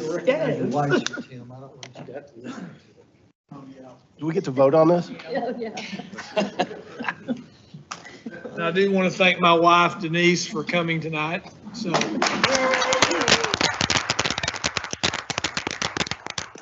Gosh, our significant others always, even though they're not up there, they're part of it. Didn't have to come to this. But here she is. Here she is. There she is, supporting you always.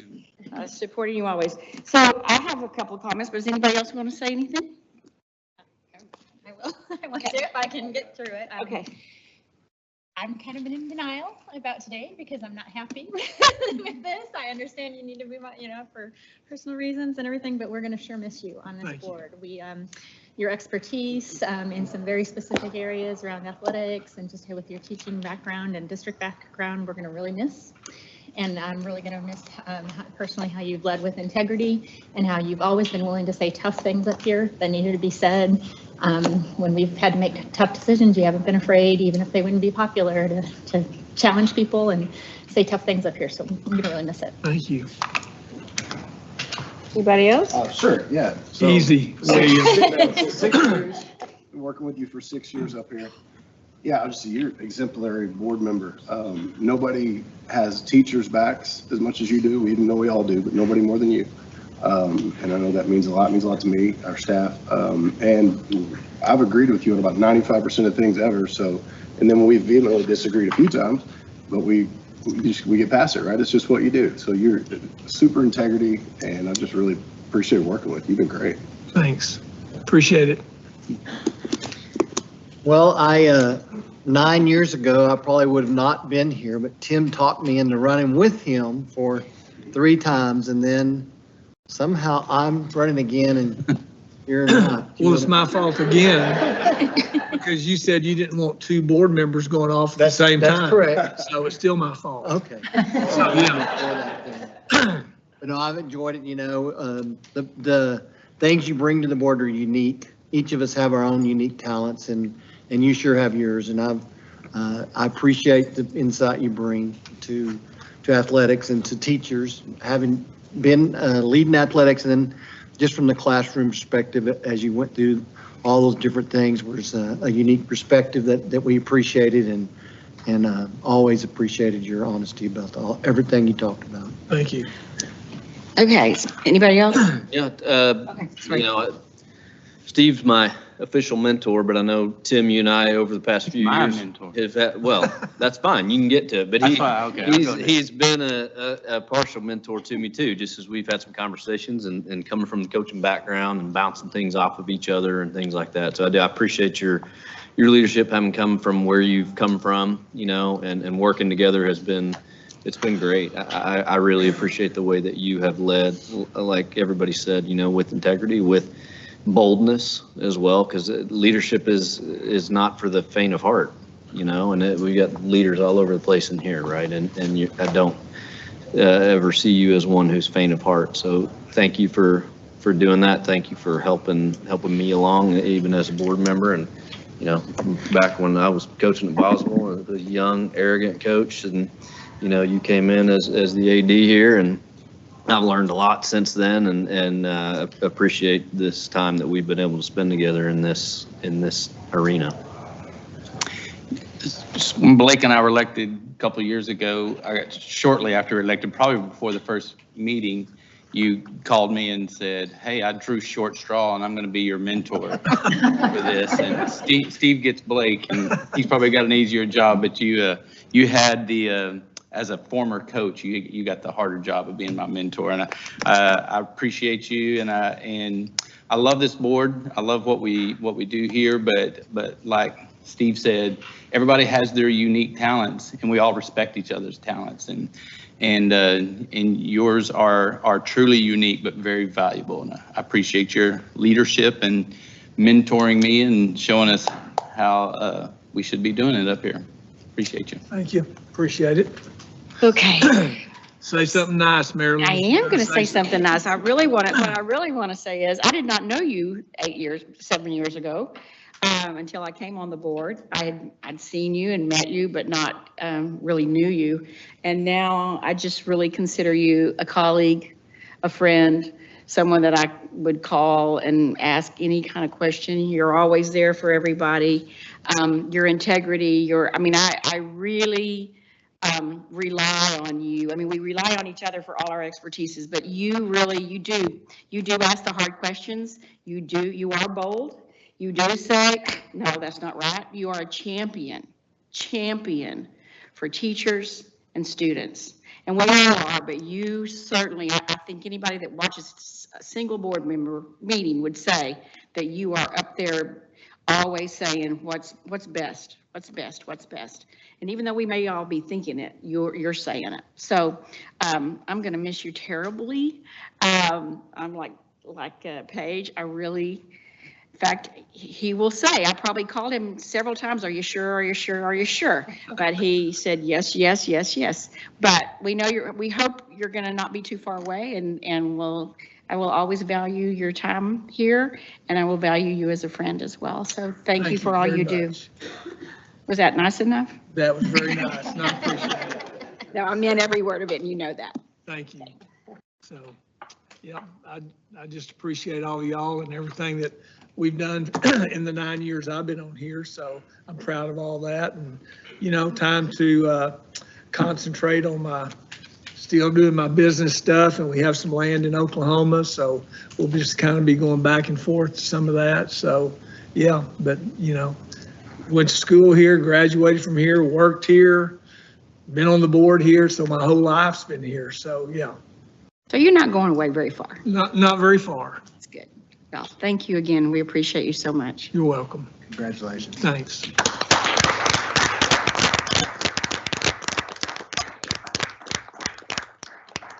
Okay, we did not finish our reports from the 5 o'clock. So I think we are still in the operations area, and Mr. Cleet Welch, he has a report on bond interest earnings opportunity. Okay, so Rob is not here today, so some of this may be financial.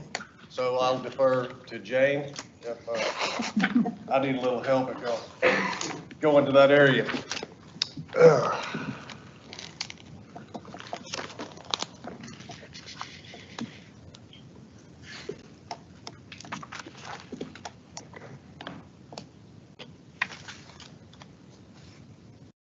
Okay, bond interest and earnings opportunity.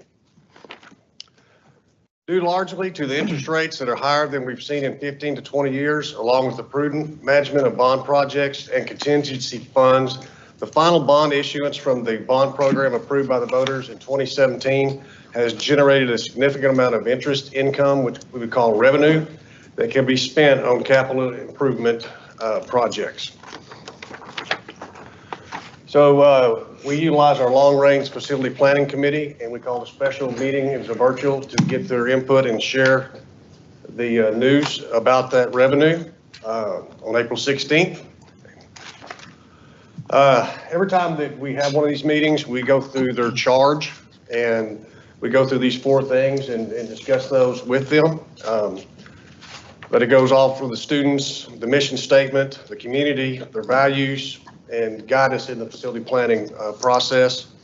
Looking at long-term needs, short-term needs, FF&E, life cycles, all those components that we go into. And then they will give a recommendation to the board on certain things as far as a recommendation. So they help us guide that process. This is a kind of quick overview of the bond program, and we're going to talk about November of 2027. Of those projects completed, you got a high school number 4, which is Eagle Mountain High School that opened this last summer. We purchased future land sites, security upgrades with cameras. Other facilities that were outdated or useful life were replaced. Controlled vestibules were put into the schools that did not have those at their entrances. Athletic renovation at Boswell High School and playground covers. So there was over 200 items in that on that 2017. And of the 2 remaining that we have to go is the YMCA and Saginaw Athletics. Also, projects that were committed there, we were working on Wayside, that was in the 2023 bond. The partnership with the Y, which I just mentioned, and it's the ongoing roofs, HVAC. We've cleaned those up from the 2017 and we're working on the 2023 items to be completed in the next 2 summers. Then we got to March 2020, COVID, inflation rates began to rise, impact costs for goods. We all experienced that. So we had to make some adjustments to our scheduling, some of the scope components to that. But it was unprecedented inflation and it happened overnight. But one of the other things that happened is interest rates went up. So that our bond funds started making more money. And approximately during that time, there was $10 million worth of revenue generated from that. January of 23, we got the long range facility committee began its process. It was formed and we went through our what we're supposed to look at and and all of a sudden the interest rates jumped again. So in 2 years, we gained another $20 million for a total of $30 million worth of generated revenue from interest rates.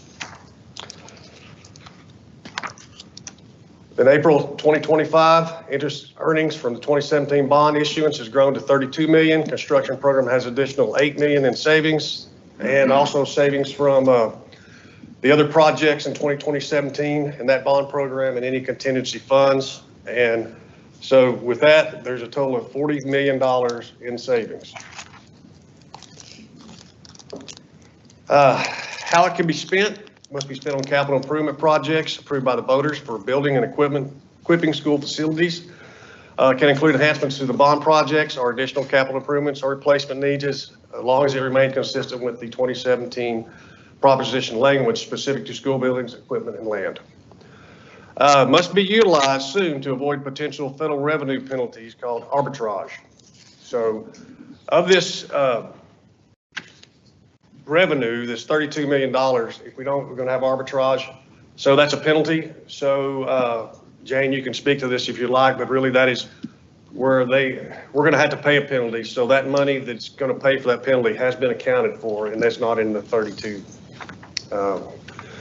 Other things that we looked into is we went to the bond council and got their interpretation of this money and how could it be used, and we got that back from them, and they said it's the board's responsibility to figure this. It's in your privy, and as long as it's a school facility project, we can use that money. It can't be spent for daily operating budgets, not towards salaries, benefits, salary, buses, vehicles, or anything like that. No funding toward operational budget deficits.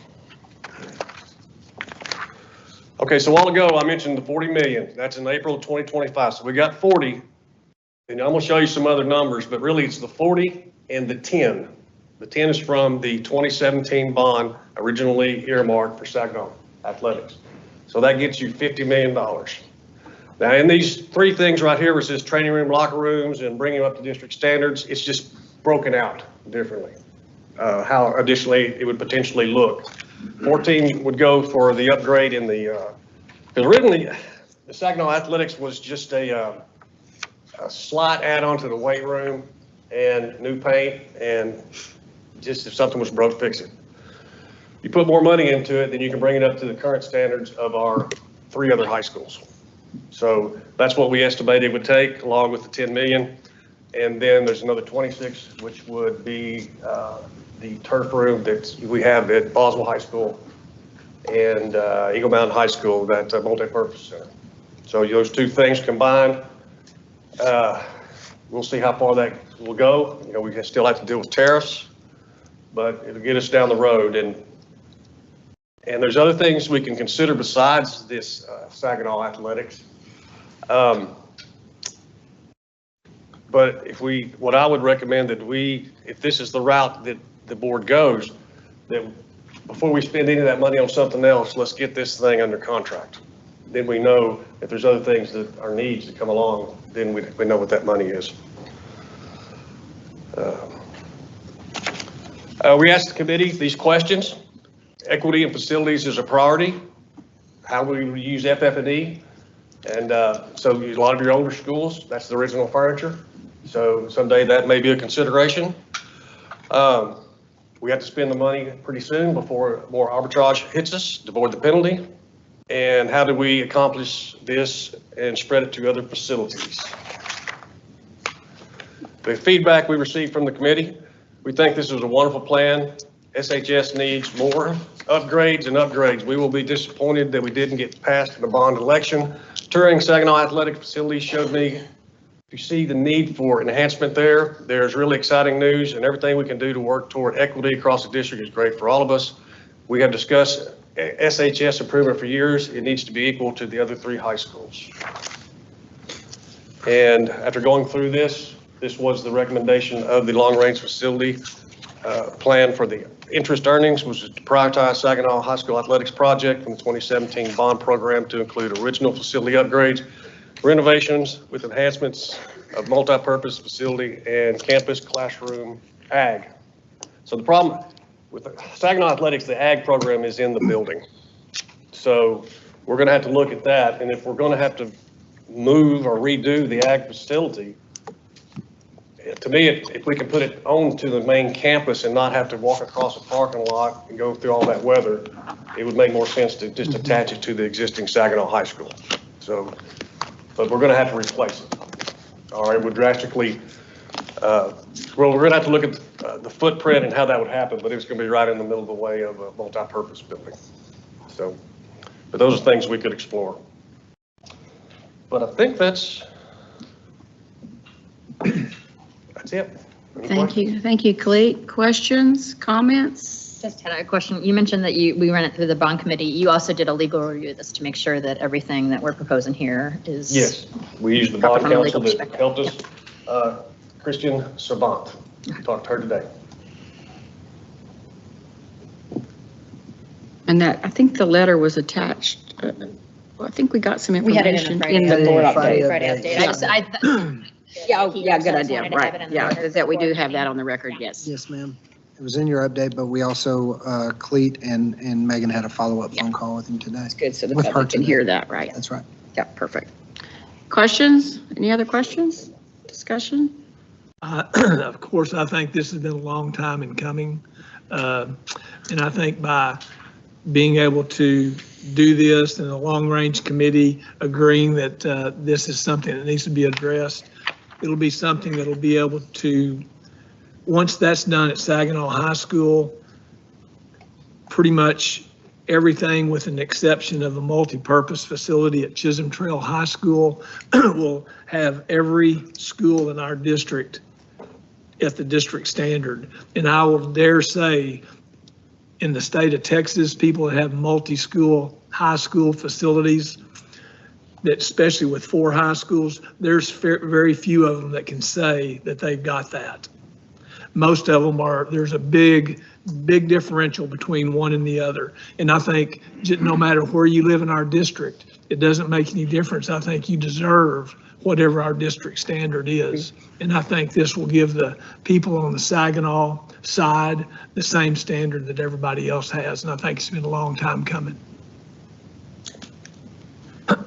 It has, for sure. And the fact that and I'm on, Ron and I serve on that and have been serving for years on some of you too, on the long range facility planning committee. And the fact that doing this was in a bond that didn't pass, but it was one of the parts of it. So it's been obviously there's a need there, but then there's plenty of engaged people saying that this needs to happen.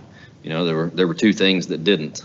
And so this being prioritized, you got the natatorium and you got this. And so to be able to have the blessing of the finances to be able to do this incredible, and I think we would all say necessary to get everybody up to speed with each other. Anything else? Thank you, Okay, Cleve. thank you, Clete. Okay, next on the agenda is Mr. McWhorter for a maintenance update.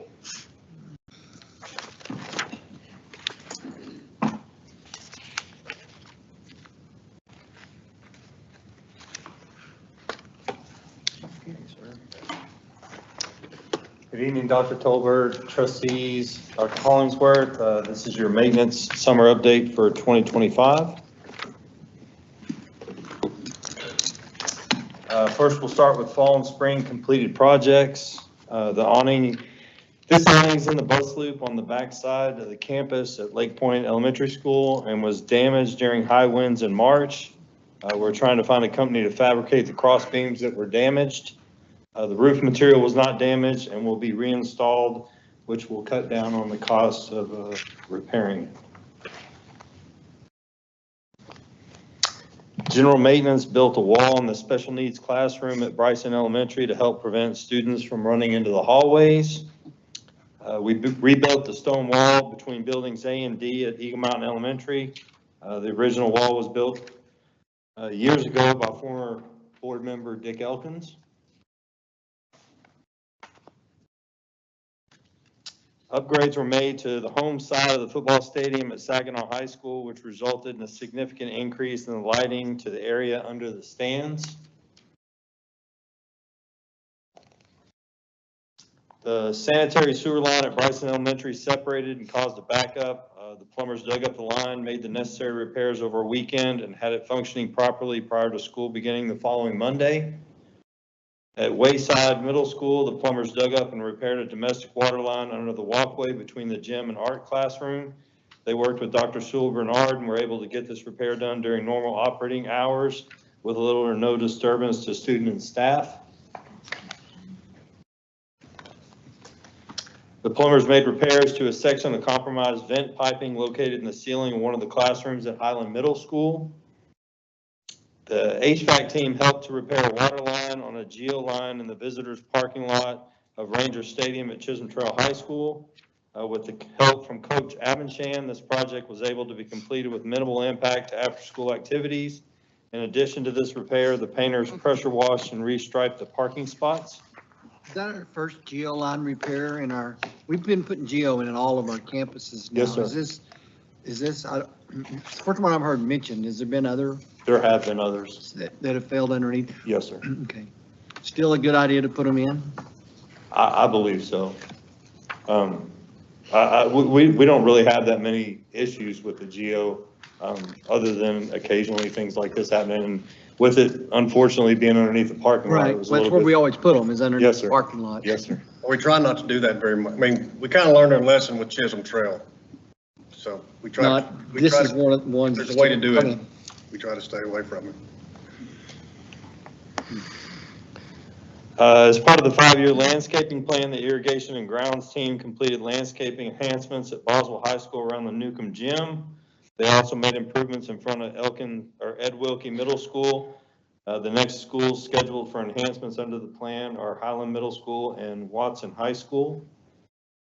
And then the painting department recently completed the exterior painting of Halfley Development Center in alignment with the district's ongoing painting plan. Here are the closeout work orders by work group from October of 2024 to April of 2025. I'm not going to read through all these, but would like to recognize that 46 employees completed a total of 7,650 work orders during this 7-month time span. And lastly, our upcoming, or some of our upcoming projects for the summer. We're going to do parking lot restriping at Chisholm Trail, Creek View, Halfley Development Center, Chisholm Ridge, Copper Creek, Lake Country, and High Country Elementary School. Annual competition gym floor resurfacing at Boswell, Saginaw, Chisholm Trail, and Eagle Mountain High Schools. We're going to replace 8 defective motors and gearboxes on the bleachers at Highland Middle School. Install new bicycle racks as needed at elementary campuses and remove old style bike racks. complete the 5-year landscape plan at Watson High School and Highland Middle School, and then complete roof drain repairs at Saginaw High School. And that is it. Wonderful. Any questions? So, Tim, you always comment on this. And I'll comment again. This will be my last chance to comment. Yes. Again, I'm around other districts all the time in my job my company that I have. And so I see other districts all the time. I was in 3 of them last week, just right here around us. And nobody does what we do. And that's, not only is it good for the lifespan of our buildings, it's good for people's mental frame of mind on the way they see our schools, kids coming in, having a positive vibe versus seeing walls falling down and things all trashed up. It's just the job y'all do and the things that we do at Eagle Mountain Saginaw are just different. And that sets us apart. And I'm glad to say that I'm one of the 7 up here that are proud to see these things get done and have the, be able to vote on budgets to approve this type stuff, but for y'all to oversee it, because we could have the money, but it still takes leadership and guidance and talent from the work pool that from all the guys and ladies that work under y'all, from custodians to maintenance to whatever, to get this stuff done. And it doesn't just happen, and it doesn't just continue to happen just because. It's because what we do, and I appreciate that. Yeah, I would echo those sentiments as well, and I hope you'll let the whole maintenance department know how much we appreciate them. And I'm just looking at the list. I mean, I've played an electrician and a plumber and a yard guy and an AC, and I'm thinking y'all have saved us a ton of money and made our facilities what they are. And please let them all know we recognize that, and we recognize all the hard work that you guys do on behalf of the schools and on behalf of the district. And we're proud of all of you and your hard work. Thank you. And I'll add one other thing. When you get, and everybody knows this, but when you get behind the 8 ball and you get behind, you start lagging a year, 2 years, you go, oh my gosh, we should have done these things back when. Well, then you get so far in arrears that you can't ever catch up. And our district has not done that. Right. And it's, to Jerry doing now, to Jim before him, Weldon Halfley, everybody that's played a role, all the board members, that's been a vision forever. No portables, keep things up. And it's something that I know we're all proud of. So, and the people that just aren't involved in it every day, I think take it for granted. And it's sure not something that needs to be taken for granted. Absolutely.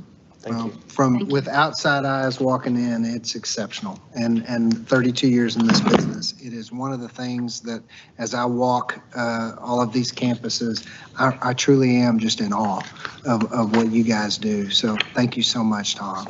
So please let everybody know how much we appreciate all of you. Thank you. Thank you. Okay. I took notes on what Tim said, so. Okay, good. Good, great, thank you. Okay, Mr. Wiley, you have a report on child nutrition. Always good to see you. Thank you. President Tolbert, Dr. Hollingsworth, members of the board, thank you for letting me present tonight. Start off, we've had another successful year. We've once again received the Turn Up the Beat Award. Receiving gold level award, we are one of only 19 gold level recipient districts in Texas. This award recognizes outstanding summer meal program sponsors across the nation who work to offer high quality meals to children that are appetizing, appealing, and nutritious during the summer months. To earn the Turn Up the Beat Award, the district must serve local foods, a variety of fruits and vegetables, and whole grains. We also once again received the Harvest of the Month Cream of the Crop Award. This award recognizes Texas school districts who participate in the annual Farm Fresh Challenge, working to incorporate Texas agriculture products like grapefruit, oranges, and Texas dairy into our menu, and Texas agriculture education information into the school breakfast and lunch. We did once again have our audit this year. It comes around every 5 years from the Texas Department of Agriculture. This audit began in November and didn't end until March, but we got through it. We had no findings on the procurement side of the audit, and only one minor finding on the operational side. You know, when they dig deep, they want to find at least something, and so they found a report that had a wrong date that's automatically generated by a point of sale system. So we feel pretty good about it. Department leadership and involvement. Norma Riojas, one of our child nutrition supervisors, is currently serving as the Area 6 representative to the Texas Association for School Nutrition. Megan Martinson, our Assistant Director of Child Nutrition, is currently serving as the chair for the School Nutrition Services Dietetic Practice Group, which is a specialized practice group within the Academy of Nutrition and Dietetics. And this past year, I contributed to the Texas Association of School Nutrition Partnership Collaboration Summit as a committee member. The TASN PCS is a 2-day collaborative event connecting K-12 child nutrition decision makers with industry partners. This event provided keynote speakers, breakout sessions, activities designed to generate ideas that we can implement within our district. Over the next year, I've also been tasked by the School Nutrition Association, which is our national organization, to be the co-advisor for the 2026 School Nutrition Industry Conference in Austin. It's a very similar event to the one we held with the Texas level, but it's on the national level. Current Eagle Mountain Saginaw pricing.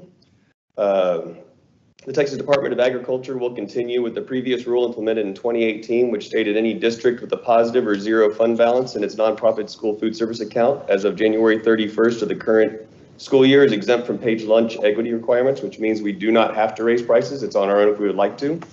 Currently, a price increase is not expected for next year. Also charted on this report are school lunch prices in neighboring districts, and as you can see, we are still one of the lowest around. So we continue to get good value for our students. And that is it. Questions, comments? Aaron, you always do a great job. Thank you so much for keeping us, and congratulations to you and your colleagues on their appointments, and also keeping the pricing, especially with the economy like it is, keeping the pricing low for as low as not raising prices will be a good thing for our families. So thank you. And Aaron, you know, we had the salmon because it was Tim's last meal. I'm sorry you didn't. I told them I was here for the whole meeting, and they're like, "Well, we got salmon." I'm like, "It's all right. I got to wrap it up." Thank y'all very much, Aaron. Okay, looks like Mr. Jones is locked and ready, right? Here he comes to talk about middle school zoning report. Yes, ma'am. Thank you. Thank you, Dr. Tolbert, trustees, and Dr. Hollingsworth. At the March meeting, there was a report given about the process that we were starting for the possible rezoning and new attendance zones for middle school attendance zones for Prairie Vista, Highland, and Wayside Middle School. This was the timeline that we tentatively had proposed at that time. But since the March meeting, additional conversations took place with administration, and the determination was that we wanted to delay that until the fall and not continue that process right now. And the reasons for that, the main reason really is just timing. We looked at it, we talked about it. This is normally a process that we do in the fall, and it gives our families enough time to make their own plans, make their own arrangements and adjustments that they may need to make. And we just thought that this timeline was just a little bit tight for us to accomplish that. Operationally, internally, it also is going to help us to have a little bit more time to do the things that we need to do from a logistical standpoint and operational standpoint to try and make that transition as smooth and successful as possible. This is the revised timeline that we're going to go with. It's pretty much the same items or agenda items, but we just changed the dates. So mid-September, we will still do the informational meetings that we were going to do before. We will have those at Prairie Vista and Highland. We will work with communications to send out correspondence to the parents for Highland, Prairie Vista, and Wayside, and all three can attend one of those two meetings. At the October 27th board meeting, we will report the feedback that we gathered from those meetings, and then the board will also be presented a proposed map of what we have put together thus far for your review. Following that, at the November 17th board meeting, we will propose to the board, once again, the attendance map that we are putting forward as the one that we would like for you to consider for possible approval. And then upon board approval if it reaches that. Any changes to the attendance zones for Wayside, Prairie Vista, and Highland will take place for the 2026-27 school year. So what happens in the meantime? So the operations team and construction team, we have been working regularly with Dr. Sewell Bernard at Wayside to try to assist in ways that we can alleviate, help in whatever way we can for the student enrollment there. Specifically for the first semester for the 25-26 school year, where they're going to be still in the current Wayside, there will be some challenges, and we continue to work with her to try and alleviate some of those opportunities. Wayside students will move to the new larger Wayside facility still in January. So that second semester, that second half of the year, hopefully they'll feel a little bit more of a reprieve and relief from that. Planning for the attendance zone changes for those 3 middle schools again will take place this fall around the September-October timeframe. And then the balancing for the enrollment of those 3 middle schools, again, will take place at the start of the 26-27 school year.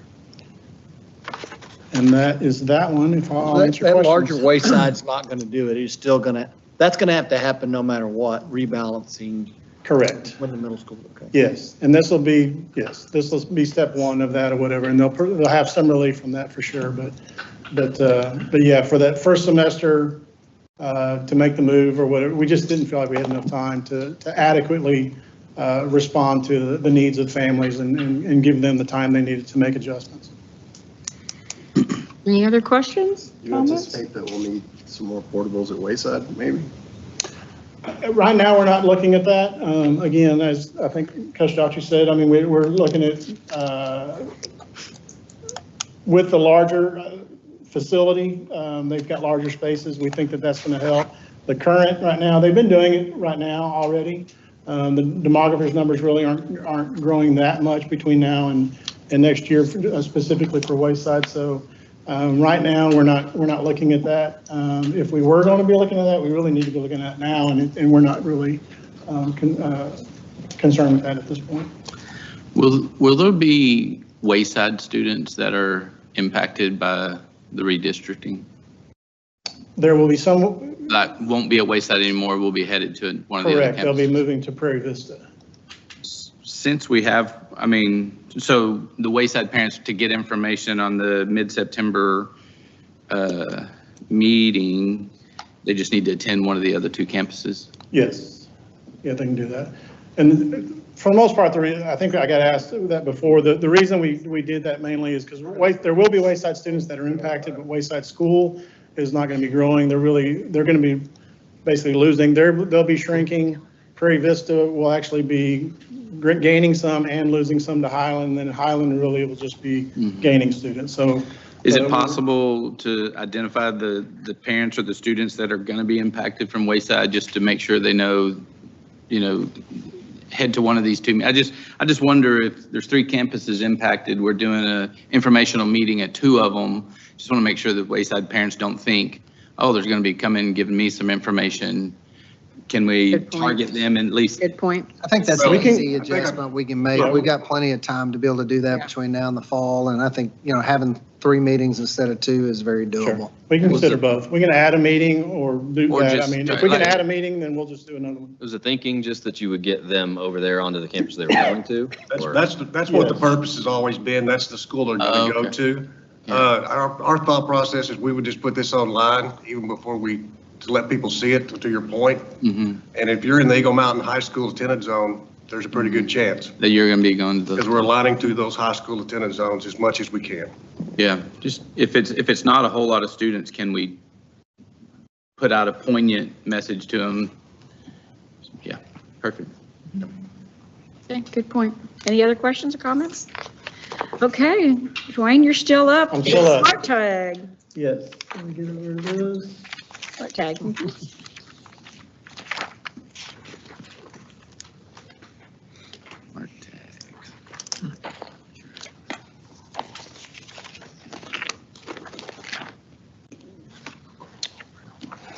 Okay.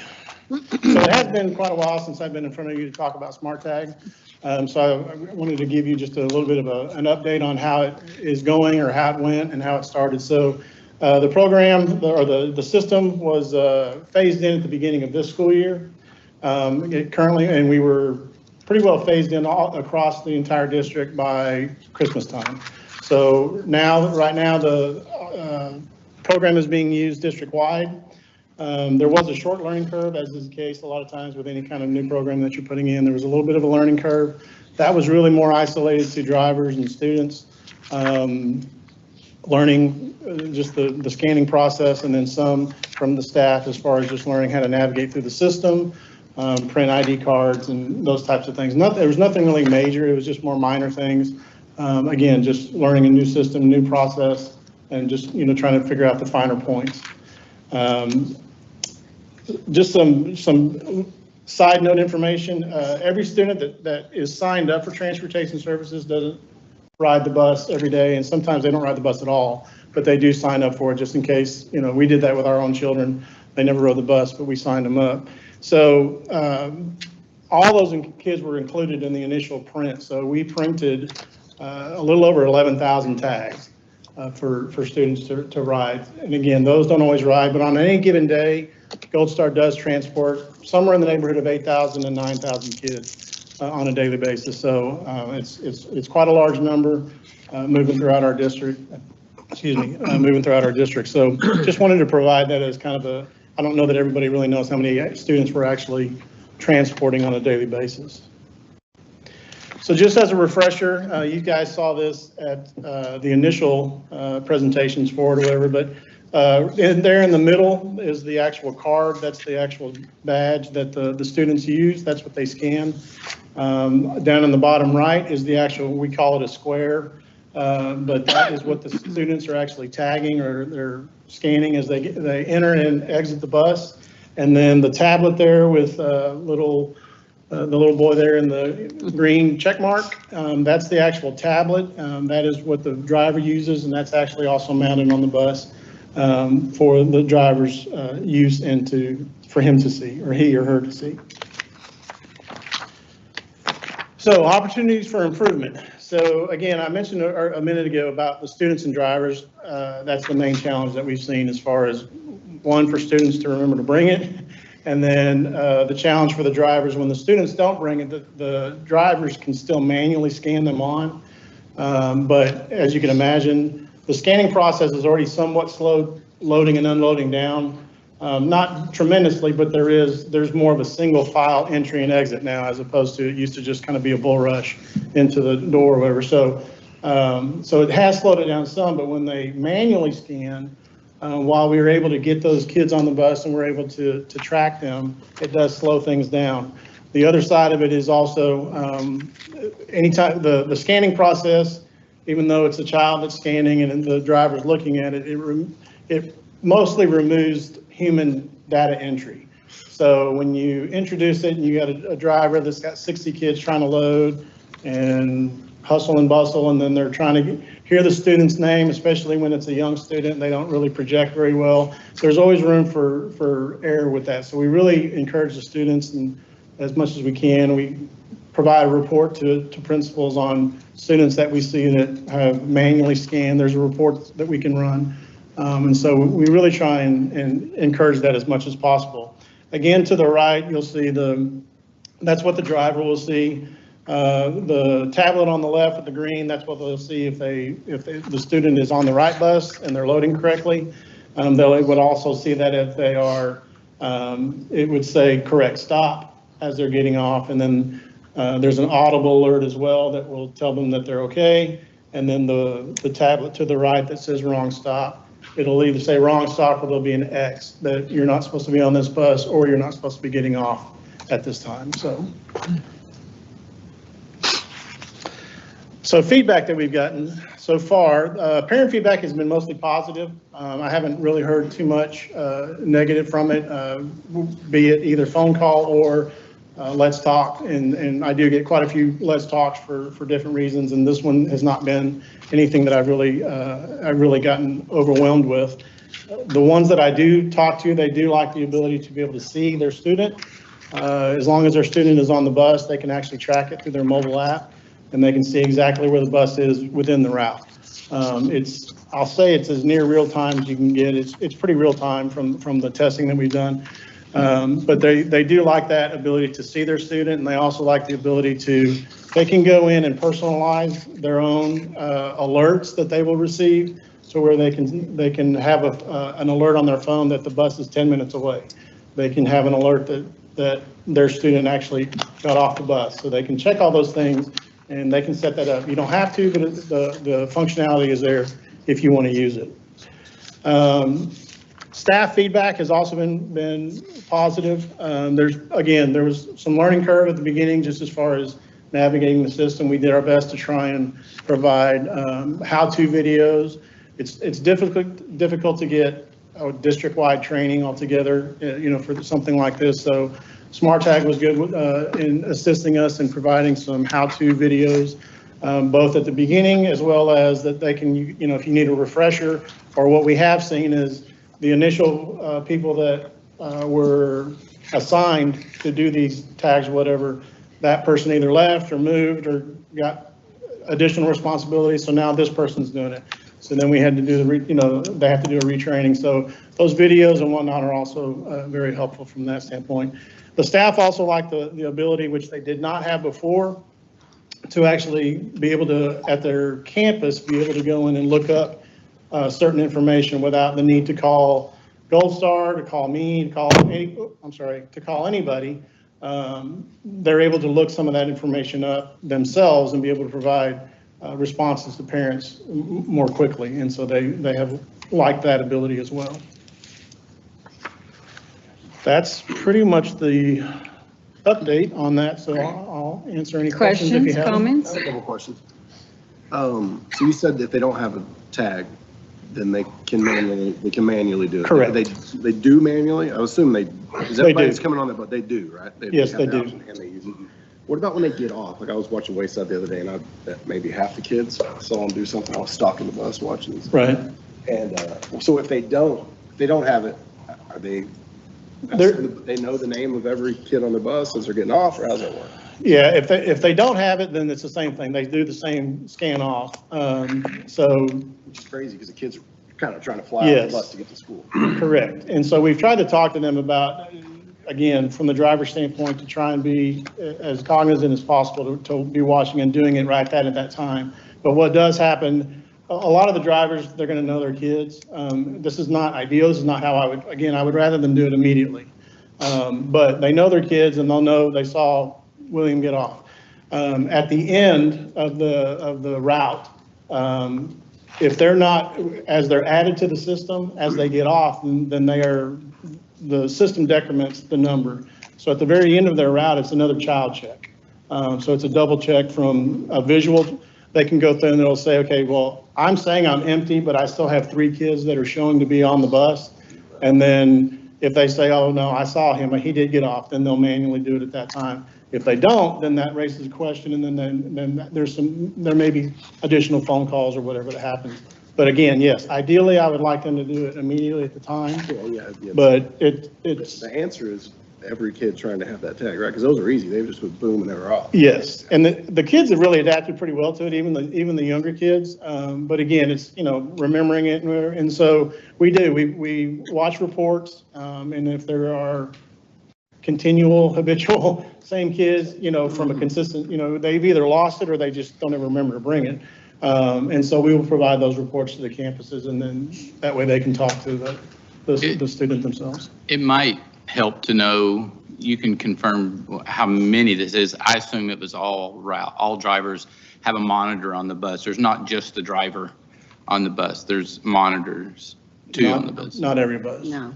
What's the percentage? Is it just the elementary or? It's actually really, there's always a monitor on special ed. The number of monitors that are on regular ed buses is pretty low. Yeah, that's what I would guess. Human, we're talking about human. Yes, human people, yeah. I thought it was higher because every time they're rounding up monitors.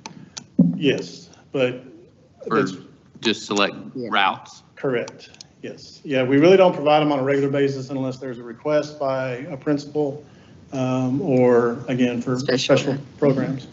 How many kids do you think it helped find, or has it helped parents locate? So far, I mean, knock on wood, so far right now, we haven't had to have a crisis go moment where we've really had to implement the system and like, oh no, where is it? I mean, we've had to look at a couple of things because a student got off at the wrong stop type of thing.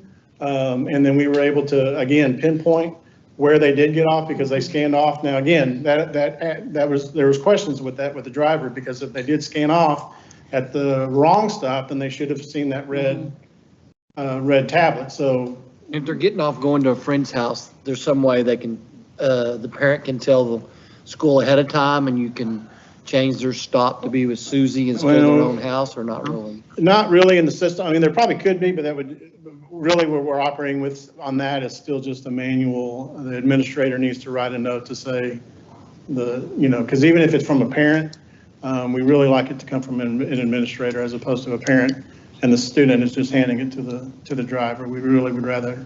How many a day do not have their cards or don't scan them, either because they've lost them or forgot them? On any given day, I would say it's probably, I would say 20. I haven't done the percentage, but if just going off of different reports that I look at, I'm probably thinking somewhere between 20 and 30%. Oh, wow.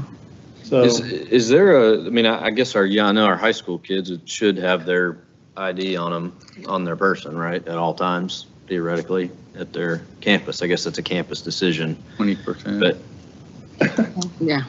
I can't speak to that until. I just, I haven't asked that thinking question. Sorry.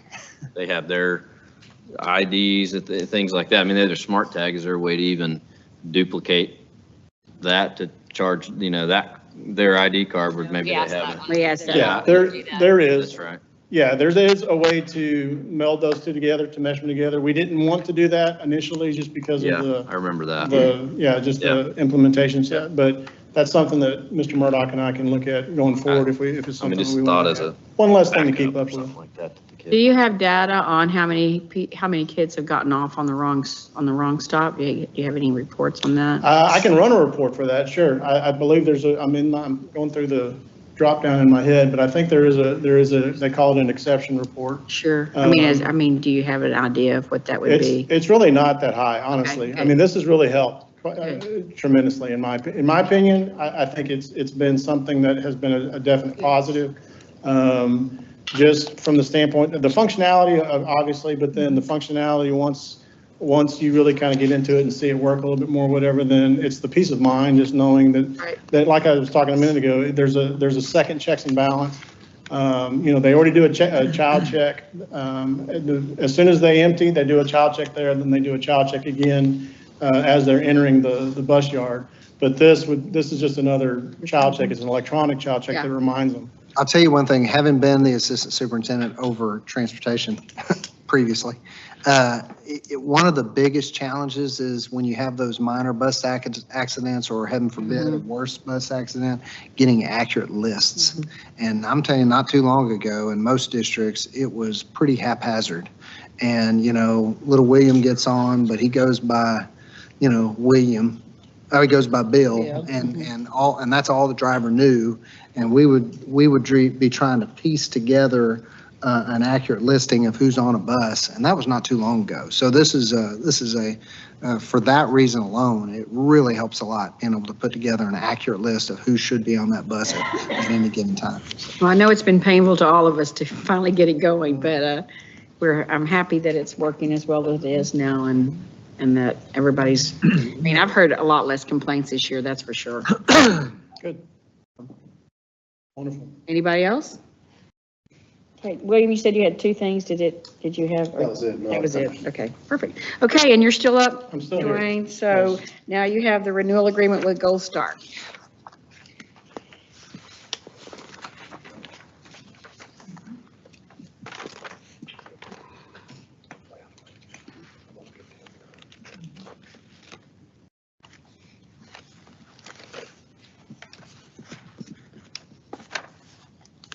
Okay, for my final report for the evening is the renewal agreement with Gold Star. So To give you a little bit of background, so the current agreement that we're under started September 1st, 2021. It had a 3-year initial term. It's what we would term it as a 5-year contract, but we call it a 3-1-1. So it's a 3-year initial term and then 2 1-year renewals. So the initial agreement went from September 1st, 21 through August 31st of 2024. So last year, the first renewal was approved for the current year that we're in, 24-25 school year. And then we do have 1 renewal remaining for the 25-26 school year that is being brought to you. Well, it's a report item. I will be bringing it back in May if you want to consider renewing. Is it both their option and our option? It is, the language is mutual agreement. Okay. So within the agreement itself also, and I've talked about this before, but so you guys may remember, the agreement allows for an annual rate increase based on the Dallas-Fort Worth Arlington Consumer Price Index, or CPI. There's a clause in there as well that Gold Star can increase up to 2% if the CPIU that's released is below 2%. They can still request up to 2%. So the Bureau of Labor Statistics released the CPI for this market recently, and it's at 1.4%. So with the clause in there, Gold Star could come back and say, we still want to go at 2%, but in talks with them, Gold Star recognizes the position that we're in, the financial situation that we're in. They want to partner and be good partners. So they agreed to honor the lower 1.4% and forego the 2% that they could have asked for within the agreement. So going at 1.4% to our current contract compared to 2%, it's a savings of about $47,000. So the estimated annual increase for the 25-26 school year, if you wanted to renew and approve that, the increase would be right around just over $109,000. The next step, so as I said, since this is the final year of the agreement, so what are we going to do next? So with this being the final, this fall we will do a request for proposal, an RFP. We've done one back when they were awarded in 2021. We done one and awarded to Gold Star. So that same process will take place this fall. We will seek and solicit all vendors that provide this type of service that can handle a district our size, to include the incumbent Gold Star. What we will also do is that we will compare financial impact and possible benefits to maybe consider taking transportation in-house and handling transportation services through an in-house operation. So that's something that we will consider as well. Hope we don't consider it long. So do we expect to get more than one bid? I mean, is the deal, several years back was one of them agreed to take Keller, one of them agreed to take us, and they just all gave us one bid. Is that still what's going on in the market? Not so much. It's just really what it comes down to, Mr. Newcomb, is that there's not a lot of players in the game right now that can handle a district our size. So there's some smaller groups. But there's really going to only be, if everybody submits a proposal, we may be looking at 3 or 4, and that's including Gold Star. So there's only, again, there's some smaller groups out there, but I would be, and I'm thinking of one that they don't really have anybody they have maybe one in Texas. So we would kind of be the big fish in the pond, and I don't know that we want to be in that position either, as far as, hey, let's break into the market. So, I think we would definitely receive other proposals, but as far as for some other commodities or services where you have a long list to choose from, that's just not the way that this industry is. There's just not enough people that provide it. Like 2? Yeah, Durham. Gold Star. Yeah, there's one that's called Texas Central, and then there's another called First Student, and then there's one more that I'm drawing a blank on, starts with an M. So again, you'd have the incumbent, and then those 3 to 4. And the good thing is that if we were, whoever is out there, the size of our district, where we are, we're 73 square miles. We're not a huge district as far as square mileage. So we are appealing to those vendors. So I think we would get responses, but we're just not going to get a ton. Okay. I had a question back on the contract extension.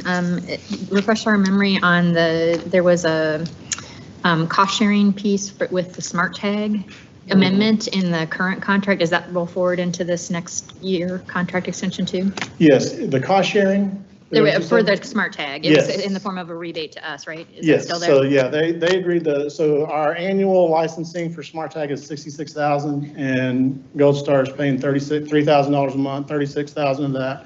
And then the district picks up the other 30. And they still will for the So, next yes. 2-year option. Okay. Yes. Okay. Great. Any other questions, comments? Thank you so much. Appreciate it. Thank you. Thanks, Dwayne. Appreciate it. Okay, that concludes all of our reports for the superintendent. So now we have our action items. We only have one this evening. Mr. Welch. I make a motion to approve the use of $32 million in bond investment earnings from the 2017 bond issuance and $8 million in project savings within the 2017 bond program to prioritize the Saginaw High School athletics project from the 2017 bond program to include facility upgrades, renovations with an enhancement of a multi-purpose facility in campus agriculture classrooms. Second. A motion by Tim, second by Steve. Any discussion, questions, comments? Okay, all in favor? Anybody opposed? Motion carries 7-0. Thank you very much. Wonderful. Okay, that's a first, I think. One action item. Routine monthly reports. Any questions about any of those?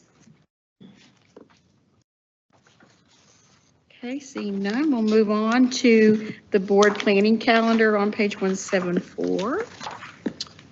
Yes, ma'am.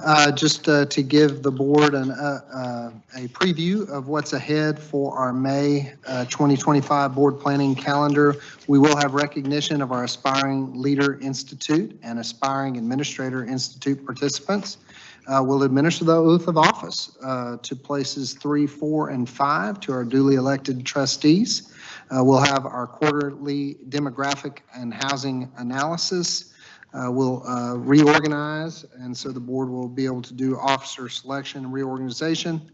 We're going to recognize our substitute teacher of the month, and really excited and look forward to recognizing our trailblazers for our Special Olympics athletics program.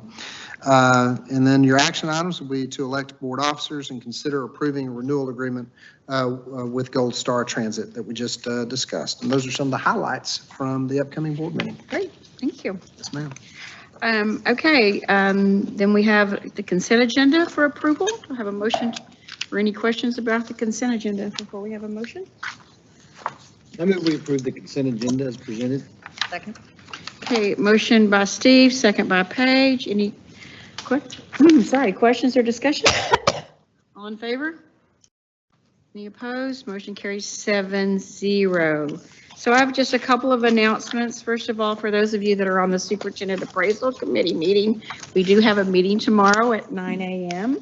And so hopefully you have that on your calendar.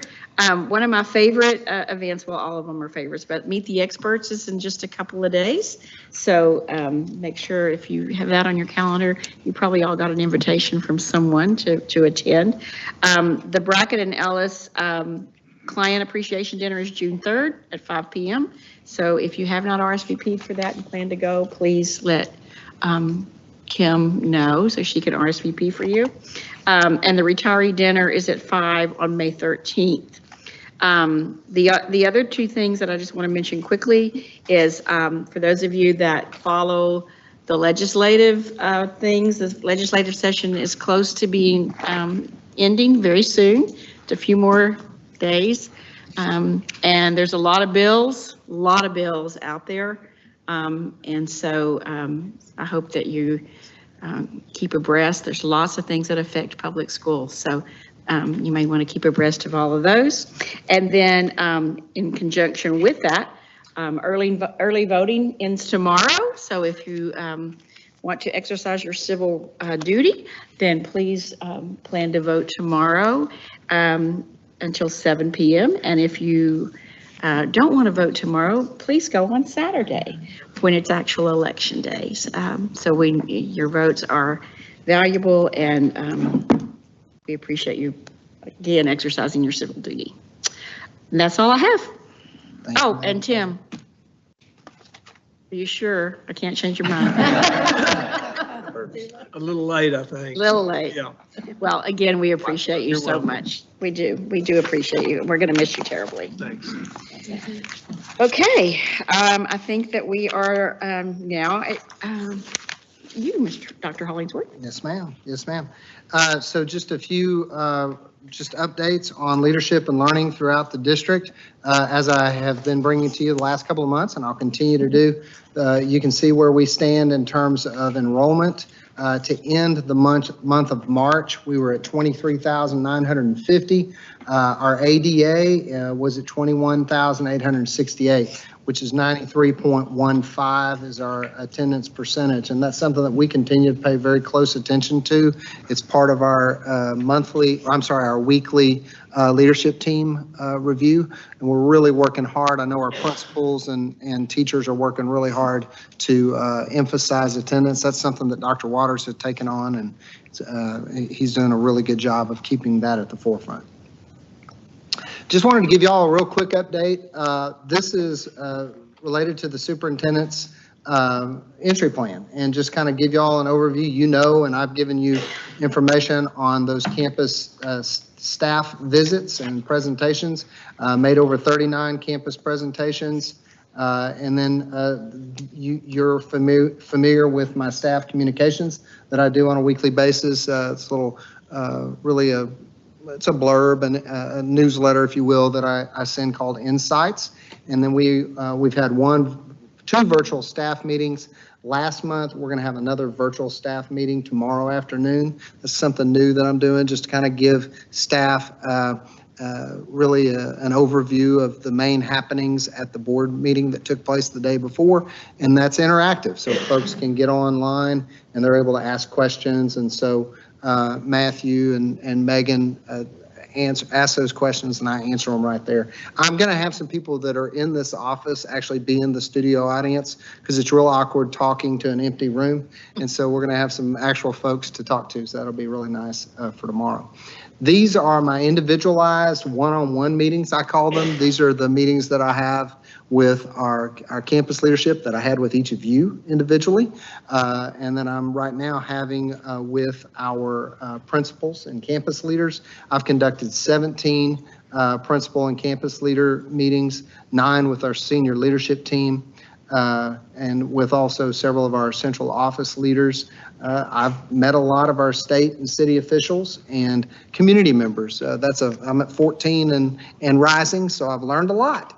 When you ask questions and you sit one-on-one over a cup of coffee, you learn a whole lot about this great district. And so that's been a really good process. And then this is just kind of a review of those first 90 days. Really becoming familiar with our strategic plan. You've heard some talk that we're having about really refining that down to a balanced scorecard, which is something we'll hear more and more about in the coming weeks and months. And then really working with our departments and with our campus leaders and our district leaders to determine what those main needs are that we have as a district. One of them, for example, was, hey, we got to work on our budget and trying to improve and have a lower deficit as we move forward. That was the work of the FIT team. So that came directly from a result of these conversations.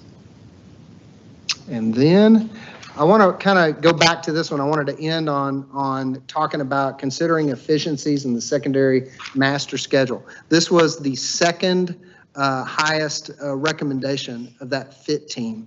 And so if you'll go to the next slide, I wanted to just share with y'all how that can impact us moving forward. One that really would impact us would be a start in, or a change in our start and end times. The ones on the left are your current start and end times.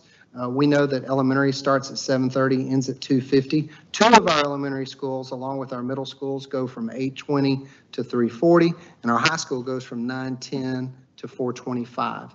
We're having a lot of conversations about how to achieve these efficiencies in our secondary master schedule, and those conversations have included us working closely with our principals, with transportation.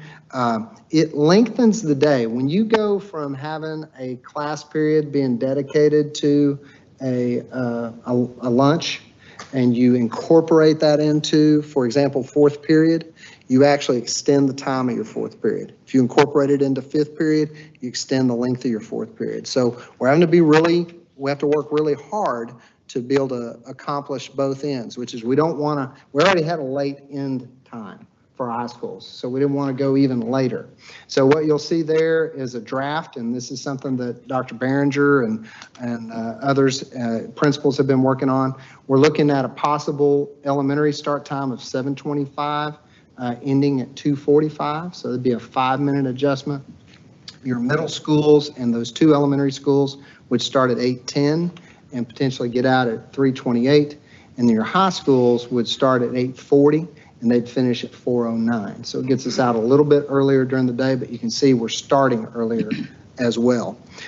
Extensive conversations with our principals. They're in turn going back, having conversations with their staffs. That's actually happening this week. They bring some of the questions and feedback that come back from our staff, so we can consider what the feedback is. Logistics, there's a lot of moving parts when you begin to change a bell schedule. So we've been working with our counselors, with Mark Hard and Dr. Eldridge. We've worked with Dr. Fahey, a lot with Mr. Jones and Gold Star. We've been working with Aaron Wiley and Megan Martinson regarding child nutrition. So that's been a major piece. But one of the biggest concerns you'll probably hear a little bit about is we've got long lunch lines. And so how are you going to handle that if you're going to a 30-minute lunch? I can tell you, talking to Aaron right today, they're planning to add a lunch line at every single high school. So that's already in the works. And I want to remind us, we're not just changing to change. The absolute objectives here are to afford our current programs, afford our current offerings, and we're not bringing any recommendations for cuts of positions. And y'all know you don't have to look very far to find some of our neighbors who are cutting a whole bunch of FTEs, and that is not the discussion we're having. So why are we having all these discussions about bell schedules, et cetera? It's because we want to be able to maintain and keep the programs we have. So any questions or comments about that? Questions? So I guess buses, Yes, sir. We're very confident that this new one can work for busing. We have buses that run late, but clearly that's all been talked about, right? Absolutely. It is something that's been discussed. Our main concern is in the morning in particular, because we want to get our kids to school on time. We're concerned in the afternoon, but less so. We're less concerned in the afternoon than we are in the morning. And I can tell you that Dr. Behringer and our principals have been having conversations with Mr. Jones and Gold Star on a regular basis. Cleet, I think I even had that conversation with you. I'm looking around there to see you.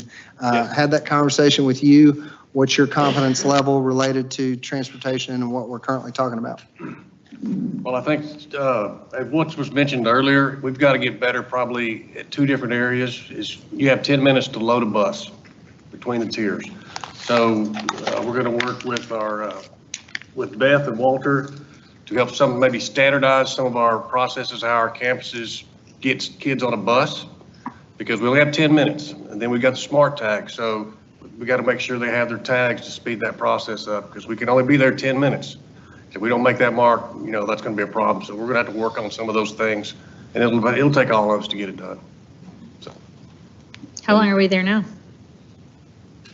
How long are we on campuses? How long are we now? How long does it take us to load right now? How long does it take to load Yeah. buses? Well, it would depend if it's on, sometimes it's 12, 13 minutes. and you do that each tier, it adds up. Now you're 5 minutes late to the last tier. It all cascades on the last tier. So could you just simply tell me how to start, I don't understand, how does starting school earlier save us money? It doesn't. What saves us money is currently what we do at the high school level is our teachers have a conference period for one period, and they have an entire class period for lunch. Okay? And so what we're doing is we're bringing our high school schedules in line with our middle school schedules. Our middle school teachers currently teach 7 out of 8, okay? And like, if you look at our calendar, if you look at the schedule at Eagle Mountain High School, it indicates we have 8 periods. We don't. We have 7 periods and we have lunch, right? It's numbered as another class period, but that's not the case. We're currently actually doing a 7-period day. This extends us to an 8-period day, and teachers are teaching 7 out of 8 versus teaching currently 6 out of 7. Does that make sense? Yes. Okay. And that's where you gain the efficiencies, okay? Because I'm able to have my math teachers all pick up one more section. I can then bring my math course sizes down in the process, and I don't have to go hire more folks, nor do I have to cut as many. So that's the main advantage. So our hope is to tell teachers you're going to teach one more class, but our goal is for the classes to be smaller. Our goal is for the classes to be smaller, especially in our core areas where we need it the most. Y'all all will recall me making a phone call to you talking about class sizes of Algebra 1 with 36 or 37. That's a real thing, okay? And those are things that's our first aim, is to avoid those. Yeah.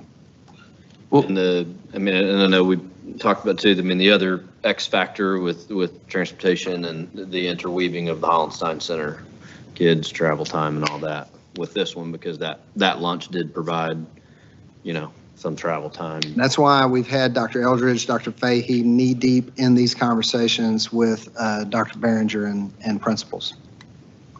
Will it change at the secondary level, especially the high school level, will it change the minutes per class? It will. We're currently at 50 minutes. It'll move us to 48. 40, oh, yep. Minimum. 48 minutes. Yes, sir. So why don't, if it may be an issue with loading buses, right, which it could be, why do they have to be so close together? I mean, couldn't high school go from 9:20 to 4:50 or whatever? Well, to be honest with you, we'd really like to shave some time off the end of the day, because this is a really late end of the day, and that has a whole host of other problems. I've got a lot of kids who try to get to work.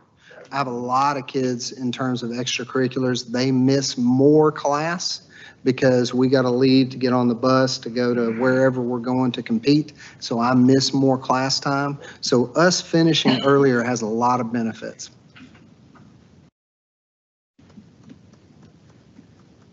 Okay. Okay. Thank you. And do you want to talk about upcoming Oh, events? I do want to talk about that. That's the next slide. Thank you. We have our elementary, you already mentioned this, elementary evening with the experts at CTHS and SHS on April 29th. May 1st, we have that same event again at BHS and Eagle Mountain High School. May 2nd will be our EMS ISD Art Experience taking place at Chisholm Trail High School gyms. And we have our Fine Arts Showcase. Very much looking forward to it. Ginger and I are going to be there at Bass Performance Hall May 6th and 7th, both nights. And so that's just an incredible opportunity that I've heard lots of talk about. I can't wait to experience it firsthand. So Those are all fabulous events, every Yes, one. ma'am. Jim always wore a tuxedo to that. Yeah, a tux. Okay, that's good to know. No, he did. And one more thing. And then the last one, okay, May 12th, we have our Trailblazers Award Night at 5 p.m. at HCTC. We have our special meeting on May 13th to canvass our election results at 4 p.m. here in the boardroom. May 13th will be our EMS Retiree Appreciation Banquet. It's banquet season, y'all, if y'all didn't know that. That'll be here at the Dr. Jim F. Chadwell Administration Building, R123. And then we have our regular meeting of the Board of Trustees for May 2025 on May 19th here at 5 o'clock p.m. Thank you very much. Thank y'all. Okay, it is currently 8:37 PM on April 28, 2025. The board will now reconvene in a closed meeting pursuant to the following sections of the Texas Opens Meeting Act. Section, hold on, 551.071 for the purpose of private consultation with the board's attorney. Section 551.072 for the purpose of deliberating on a purchase, exchange, lease, or value of real property. Section 551.074 for the purpose of deliberating the appointment, employment, reassignment, duties, discipline of a public officer or employee. And Section 551.076 for the purpose of deliberations regarding the deployment or occasions of implementation of security personnel or security audits, and 551.0821 to discuss specific personal identifying information about a student. And please feel like you don't have to stay. No more action items.